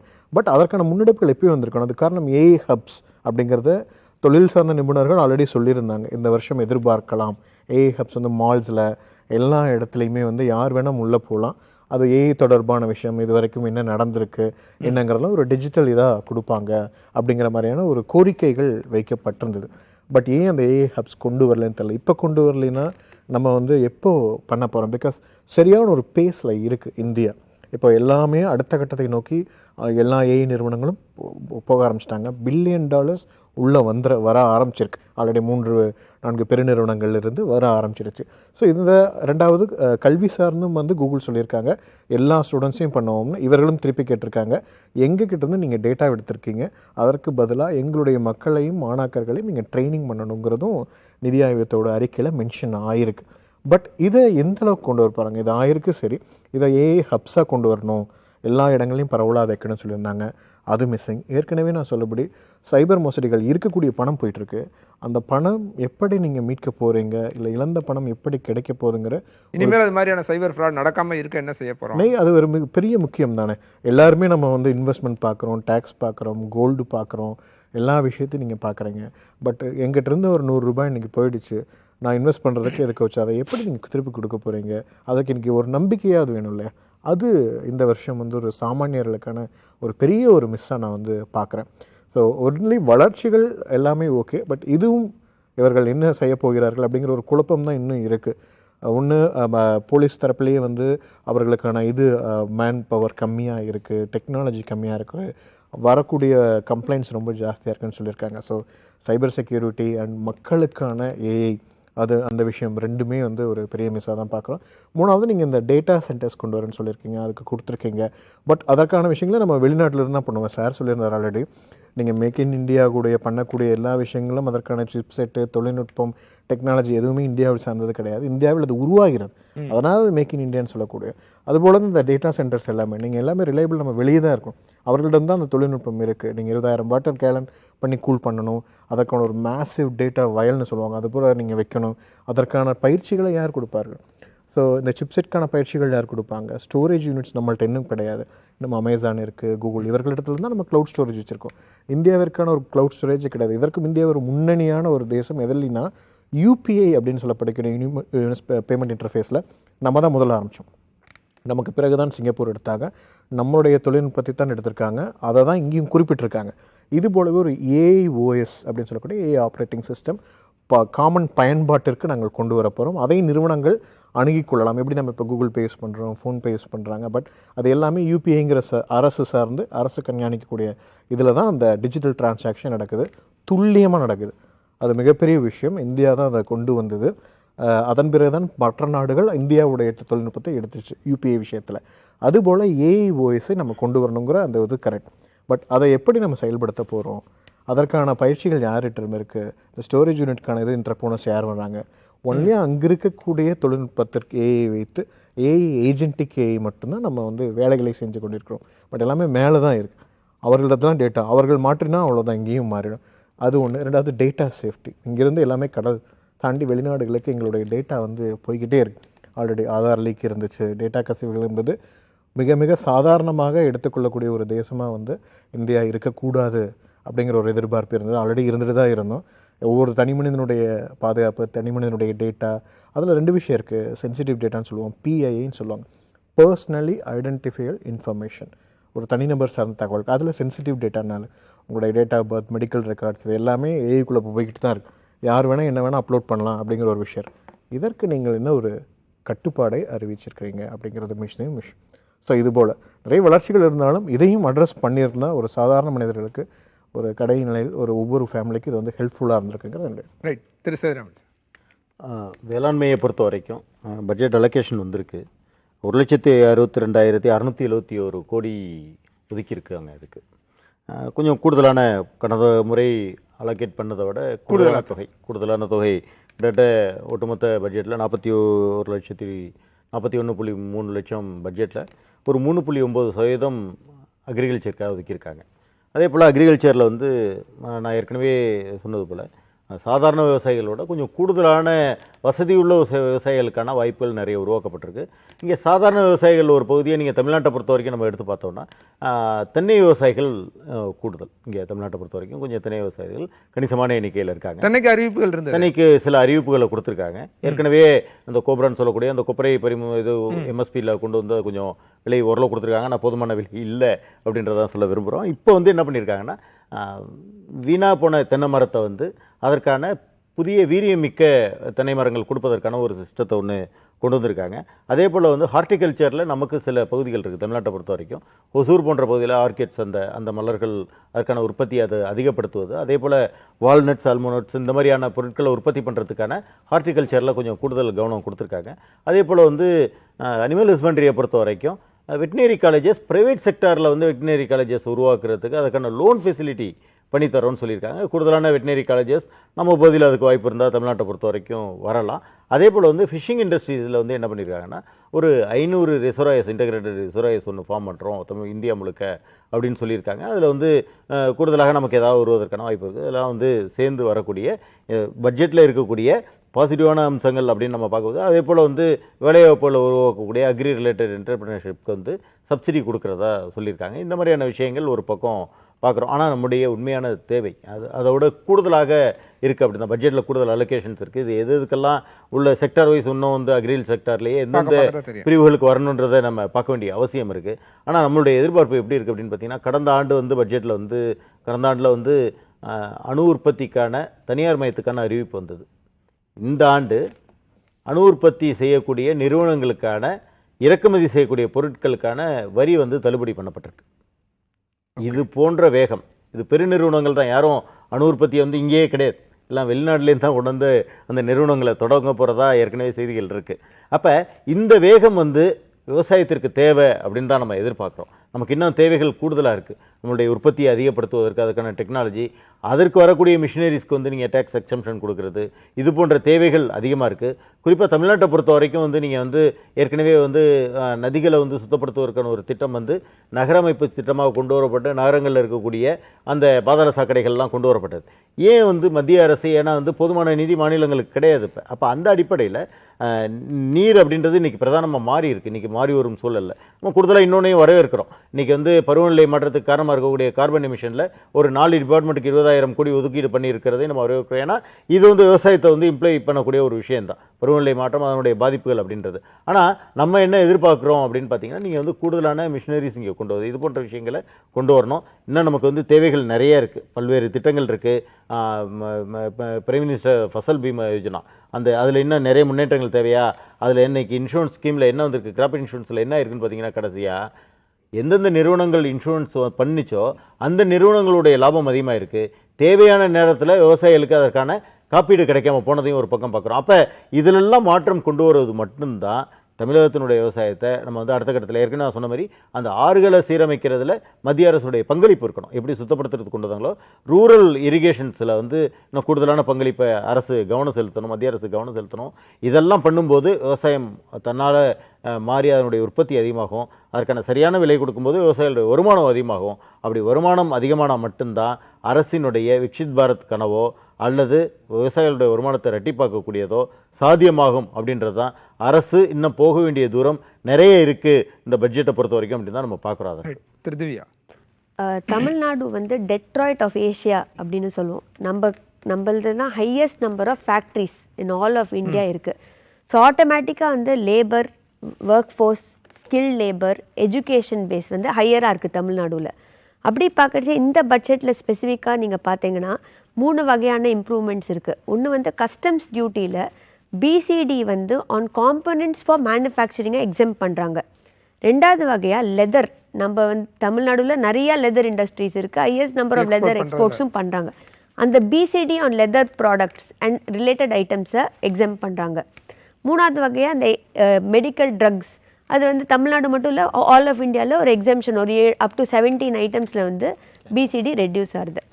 ரெண்டாவது வகையாக பார்த்தீங்கன்னா ஜிஎஸ்டி. இந்த பட்ஜெட்டில் ஜிஎஸ்டி ரிஃபார்ம் இல்லைனா கூட ஜிஎஸ்டி கவுன்சில் யூஸ்வலாக ஜிஎஸ்டி ரிஃபார்ம்ஸ் எடுத்துகிட்டு வரும். முதல் முறையாக 2025 ஜிஎஸ்டி 2.0 அப்படின்னு ஒன்று பயங்கரமாக ரிஃபார்ம்ஸ் வந்துட்டு, வேறு ரேட்ஸை வந்து 5 ரேட்லேருந்து 3 ரேட்டாக ரேஷனலைஸ் பண்ணாங்க. 5%, 18%, 28%, 40%. இதில் மேக்ஸிமமாக அட்வான்டேஜ் பிடிச்சது மேனுஃபேக்சரிங் செக்டர். ஏன்னா என்ன 28% இருந்தோ இப்போ 18% வந்துருச்சு. இது எசென்ஷியல் கமாடிட்டிஸ் டெய்ரிலாம் 5% வந்துடுது. ஸோ ஆட்டோமேட்டிக்காக அப்படி இருக்கிறச்சே அவங்க ப்ராஃபிட்டபிலிட்டி இம்ப்ரூவ் ஆகுது. ஸோ டெஃபினட்டாக ஒரு மேனுஃபேக்சரிங் இண்டஸ்ட்ரிக்கு ஒரு ஃபிலிப் கொடுக்கறது இந்த பட்ஜெட் வழியாக இந்த 2 வகையில். மூணாவது பார்த்திங்கன்னா டெட்ராய்ட் ஆஃப் ஏஷியா மட்டும் இல்லாமல் 42% ஆஃப் இந்தியாவில் இருக்கிற ஒர்க்கிங் விமன் தமிழ்நாடுவில் ஒர்க் பண்ணுறாங்க. ஸோ அப்படி இருக்கிறச்சே நிறைய விமன் ரிலேட்டட் ஸ்கீம், இப்போ ஒரு முத்ரா லோனுன்னு கொடுக்குறாங்க, collateral free loan, credit card up to 5 lakh 10 lakh இருந்தது. பட் அலோகேஷன் இம்ப்ரூவ் ஆகுது. அண்ட் ஈஸ் ஆஃப் யூஸ், இப்போ எம்எஸ்எம்இ நீங்கள் போச்சு ட்ரெட்ஸ் பிளாட்ஃபார்மில் யூஸ் பண்ண சொல்கிறாங்க, அப்போ ரெகுலரைஸ் ஆகுது. நீங்கள் எம்எஸ்எம்இ ட்ரெட்ஸ் பிளாட்ஃபார்ம் வரையா போகிறீங்கன்னா இப்போ ஃபியூச்சரில் ஒரு லோன் போகிறீங்கன்னா பேக்ரவுண்ட் செக் கம்மியாகும், சுலபமாகுது. ஸோ அட்மினிஸ்ட்ரேட்டிவ் ப்ராசஸ் ஒரு 3rd லெவலில் பெட்டராக இருக்குது. என்ன மிஸ் பண்ணியிருக்கோம்னு நினைக்கிறேன்? மிஸ் பண்ணி பார்த்தா நிறைய expectations for women related incentives வரும் அப்படின்னு, அது வந்து இது வரைக்கும் வந்ததில்லை. பிஎல்ஐ இன்சென்டிவ்ஸ் இருக்குது, ப்ராடக்ட் லிங்க்ட் இன்சென்டிவ்ஸ் ஒரு 14 செக்டருக்கு இருக்குது. அது வந்து ஒரு மோர் செக்டர்ஸ் ஆட் ஆகும். இல்லை விமன் ஸ்பெசிஃபிக்காக ஏதாவது இன்சென்டிவ், டேக்ஸ் ரிடக்ஷன்ஸ் அதெல்லாம் வந்து வரல. மூணாவது நான் ஆல்ரெடி சொன்னேன், ஒரு எக்ஸம்ஷன் லிமிட் இன்க்ரீஸ் ஆனால் கொஞ்சம் வருமானம் வந்து இன்க்ரீஸ் ஆகும் செலவழிக்கிறதுக்கு. ஒரு டிடக்ஷன்ஸ் வந்து ஹையராக வரும்னு பார்த்தோம். ஸ்டாண்டர்ட் டிடக்ஷன் சேலரி 75,000 1 லட்சம் வரும்னு பார்த்தோம். ஸோ அந்த மாதிரி சில எக்ஸ்பெக்டேஷன்ஸ் ஒரு பாப்புலிஸ்ட் லெவலில் வரல. ரைட். திரு அருள்ராஜன் சார். ஸோ பொதுவாக தமிழ்நாடு அப்படி நம்ம எடுக்கும்போது இப்போ இந்த பட்ஜெட்டில் அவங்க அனௌன்ஸ் பண்ணிக்கிறது பார்த்திங்கன்னா இந்த குளோபல் க்ளவுட் சர்வீசஸ் அப்படின்னு சொல்லிட்டு இந்த டேட்டா சென்டர்ஸ் அப்படின்றது வந்து அதுக்கு 2047 வரைக்கும் டேக்ஸ் ஹாலிடே கொடுக்குறாங்க. ஸோ அது வந்து குளோபல் ஜாயின்ஸை உள்ளே கொண்டு வரதுக்கான ஒரு முயற்சி. அஃப்கோர்ஸ் கூகுள் ஏற்கனவே வந்தாங்க, but it have Khan to the other state. அது மாதிரி இப்போ தமிழ்நாடு நிறைய முன்னெடுக்குது, டேட்டா சென்டர் க்ரியேட் பண்ணிகிட்டே இருக்கிறாங்க.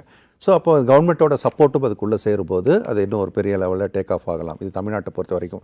தமிழ்நாடு ஏற்கனவே ஒரு compare with other states developed ஸ்டேட்னு சொல்லக்கூடிய ஒரு இடத்துல இருக்கிறதுனால இந்த மாதிரி லேட்டஸ்ட் டெக்னாலஜி ரிலேட்டட் டெவலப்மெண்ட்ஸ் எல்லாத்தையும் அவங்க அப்சார்ப் பண்ணுறதுக்கான வாய்ப்பு நிறைய இருக்குன்னு பார்க்குறோம். அதே மாதிரி தமிழ்நாடும் வந்து ஒரு இண்டஸ்ட்ரியல் ஓரியன்ட் ஹப் அப்படின்றதுனால இப்போ பார்த்திங்கன்னா ஒரு 10,000 கோடியை இந்த எஸ்எம்இ க்ரோத் ஃபண்டுன்னு ஒன்று அலோகேட் பண்ணியிருக்கிறாங்க. அதனால் என்ன பலன் வருமோ அது இதுக்கும் வரலாம். ஏன்னா தமிழ்நாட்டை பொறுத்த வரைக்கும் நிறைய தொழிற்பேட்டைகள் இருக்கிறத நம்ம பார்க்குறோம். சிப்காட் அந்த மாதிரி அம்பத்தூர் இண்டஸ்ட்ரியல் எஸ்டேட் மாதிரி இன்னும் நிறைய இண்டஸ்ட்ரியல் எஸ்டேட் இருக்குது. ஸோ இது இந்த பெரிய யானைக்கு சோளப்பொறி மாதிரியான ஒரு விஷயம். ஏன்னா எஸ்எம்இ அப்படின்றது வந்து ஏறக்குறைய பார்த்திங்கன்னா அதுதான் வந்து 45% வேலை வாய்ப்பு கொடுக்கக்கூடிய இடமாகவும், ஆனால் அதே சமயம் கவனிக்கப்படாத, அதாவது அதிக அளவில் கவனிக்கப்படாத ஒரு இடமாகவும் இருக்கிறத நம்ம பார்க்குறோம். அடுத்து வந்து பார்த்திங்க அப்படின்னா ஒரு 75,000 மெடிக்கல் சீட்டை இன்க்ரீஸ் பண்ணுறதாகவும் தகவல் வந்திருக்கு. அப்படின்னு பார்க்கும்போது இப்போ மெடிக்கல் சீட் எங்கே போய் இன்க்ரீஸ் பண்ணுவாங்க? ஏற்கனவே எங்கள் காலேஜஸ் இருக்குது அங்கே தானே. அப்படி பார்க்கும்போது தமிழ்நாடு காலேஜ் வரும் புரிஞ்சுக்கலாம். வரலாம். கல்லூரிகள் இங்கே எத்தனை காலேஜ் எவ்வளோ நாளில் வரும்னு தெரியாது இல்லையா? நம்ம அது கணக்கு எடுத்து அடுத்தடுத்த பட்ஜெட்டில் என்ன ஆகும் அதுக்கான அலோகேஷன் வேணும் இல்லையா? சென்ட்ரல் அலோகேஷன்ஸ் வேணும். பட் இருக்கிறதுக்கு அலோகேட் பண்ணுறதுக்குன்றது ஈஸியாக இருக்கும். அப்படின்னால if at all it happens அதுக்கு வந்து நமக்கு தமிழ்நாடுக்கு அட்வான்டேஜாக இருக்கிறத நம்ம பார்க்கலாம். இதெல்லாம் வந்து தமிழ்நாடுக்கு அட்வான்டேஜாக இருக்கிற விஷயங்களாக மிஸ் ஆகுறதுன்றதை வந்து சொல்லும்போது கண்டிப்பாக இப்போ எஸ்எம்இ செக்டர் தான் நம்ம அதை மிஸ் ஆகிறதா எடுத்துக்கணும். ஏன் அப்படின்னு சொன்னால் தமிழ்நாட்டில் நிறைய சிறு குறு தொழில் இருக்குது நிறையா. அதுக்கு வந்து இன்னும் அந்த கடன் அப்படின்றது பார்த்திங்கன்னா ஏறக்குறைய சமீபத்திய தகவல் பிரகாரம் பார்த்திங்கன்னா 80% ஆஃப் தி எஸ்எம்இ கம்பெனிஸ் எல்லாருமே வந்து the depends on the micro finance. அதாவது வங்கிகள் மூலமாக 18% 20% தான் அவங்க வந்து எடுக்க முடியுது. ஏன்னா அது கோலாட்ரல் அது இது எல்லாமே அவங்களால கொடுக்க முடியாத ஒரு சிச்சுவேஷன். அதனால் எஸ்எம்இக்கு வந்து இந்த பட்ஜெட்டில் எதிர்பார்த்த அளவுக்கான சலுகைகள் இல்லை. அப்படின்னால தமிழ்நாடு அதனால் பாதிக்கப்படலாம் அப்படின்னு எடுத்துக்கலாம். ரைட். நிறைவாக எல்லாருக்குமான ஒரு கேள்வி, இந்த பட்ஜெட் 10 மார்க்குக்கு 10க்கு எவ்வளோ மார்க் கொடுப்பீங்க? அதாவது நீங்கள் இதை ரெண்டாக பிரிச்சுக்கணும். இதை வந்து எப்படி சொல்லணும் அப்படின்னா இந்தியா எப்படி வளருதுன்னா கே ஷேப் ரெக்கவரின்னு சொல்லுவாங்க. கே ஷேப்னா கவர்மெண்ட் இப்படி இருந்துட்டு கேல இப்படி மேலே ஒரு கோடு போகும், கீழே ஒரு கோடு போகும். இந்த கே ஷேப் ரெக்கவரியில் மேலே போகிற கோடு இருக்கு இல்லையா, அது யாருக்கானது அப்படின்னு சொன்னீங்கன்னா கார்ப்பரேட்ஸ்க்கானது. ஸோ இந்த கார்ப்பரேட்ஸ்க்கான சலுகைகள், கார்ப்பரேட்ஸ் வளர்ச்சிக்கான சலுகைகள் அப்படின்னு பார்க்கும்போது நீங்கள் 10 மார்க் கேட்டிங்கன்னா 10க்கு 9 கொடுக்கலாம், 9.5 கொடுக்கலாம், 10 கொடுக்கலாம், ரைட்டுங்களா. வர காலத்தில் 10க்கு மேலே ஏதாவது கொடுக்குறாலும் கொடுக்கலாம். ஆனால் இந்த கீழே போகுது பாருங்க, அதில் வந்து யார் வராங்கன்னா நம்ம விவசாயிகள், அக்ரிகல்ச்சர் செக்டர்ஸ், இந்த எஸ்எம்இ, ரெண்டுக்கு ஆவரேஜ் பார்த்து ஒரு மார்க். இது கீழே போகிறதுல பார்த்தீங்க அப்படின்னா அதுக்கு நீங்கள் ஃபெயில் தான். அது 2 மார்க்கு 3 மார்க்கு அவ்வளோதான் கொடுக்கணும். நீங்கள் இது ஆவரேஜாக போடக்கூடாதுன்றது என்னோட வேண்டுகோள்.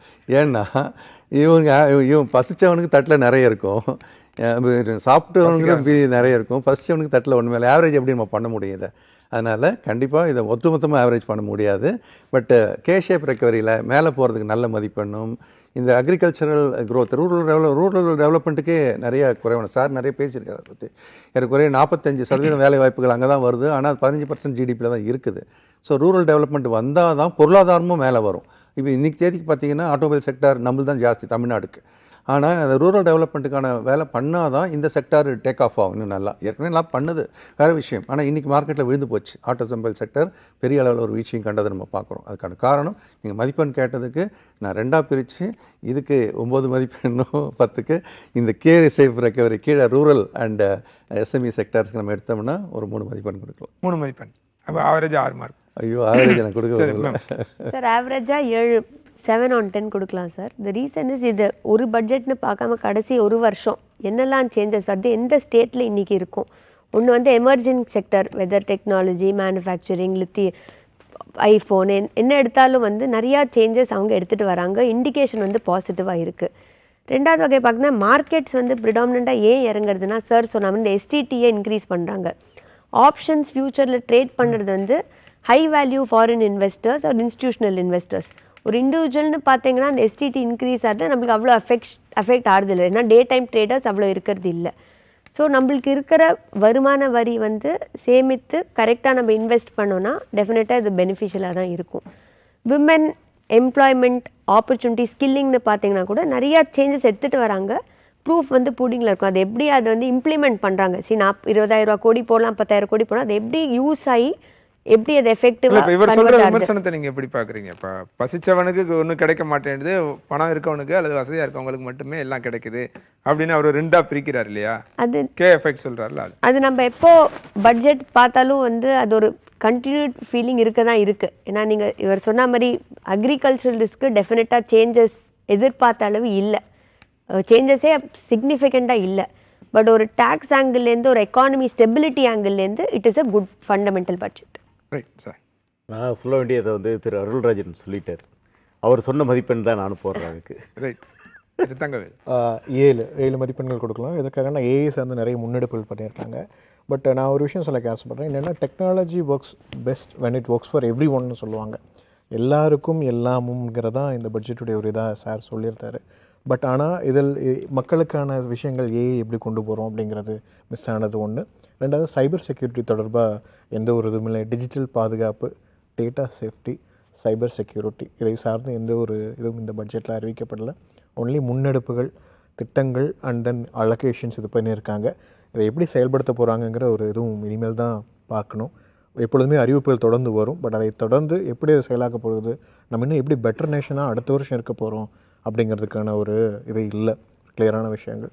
ஸோ என்னை பொறுத்த வரைக்கும் அதற்காக தான் 3 மதிப்பெண்கள். பட் இந்த முன்னெடுப்பு ஒரு தனித்துவமான முன்னெடுப்பு, அதற்காக கண்டிப்பாக நம்ம 7 மார்க் கொடுக்கணும். ரைட். சுமார் ஒரு 1.5 மணி நேர பட்ஜெட் உரையின் அடிப்படையில் அதிலிருந்து கிடைச்ச தரவுகளின் அடிப்படையில் தான் நம்ம இந்த விவாதத்தை கட்டமைச்சிருக்கோம். இன்னும் முழுமையான அறிக்கையை நம்ம பார்க்கும்போது இன்னும் கூடுதல் தகவல்கள் நமக்கு கிடைக்கும்னு நம்பலாம். உங்களுடைய நேரத்திற்கும் கருத்து பகிர்வுக்கும் நன்றி.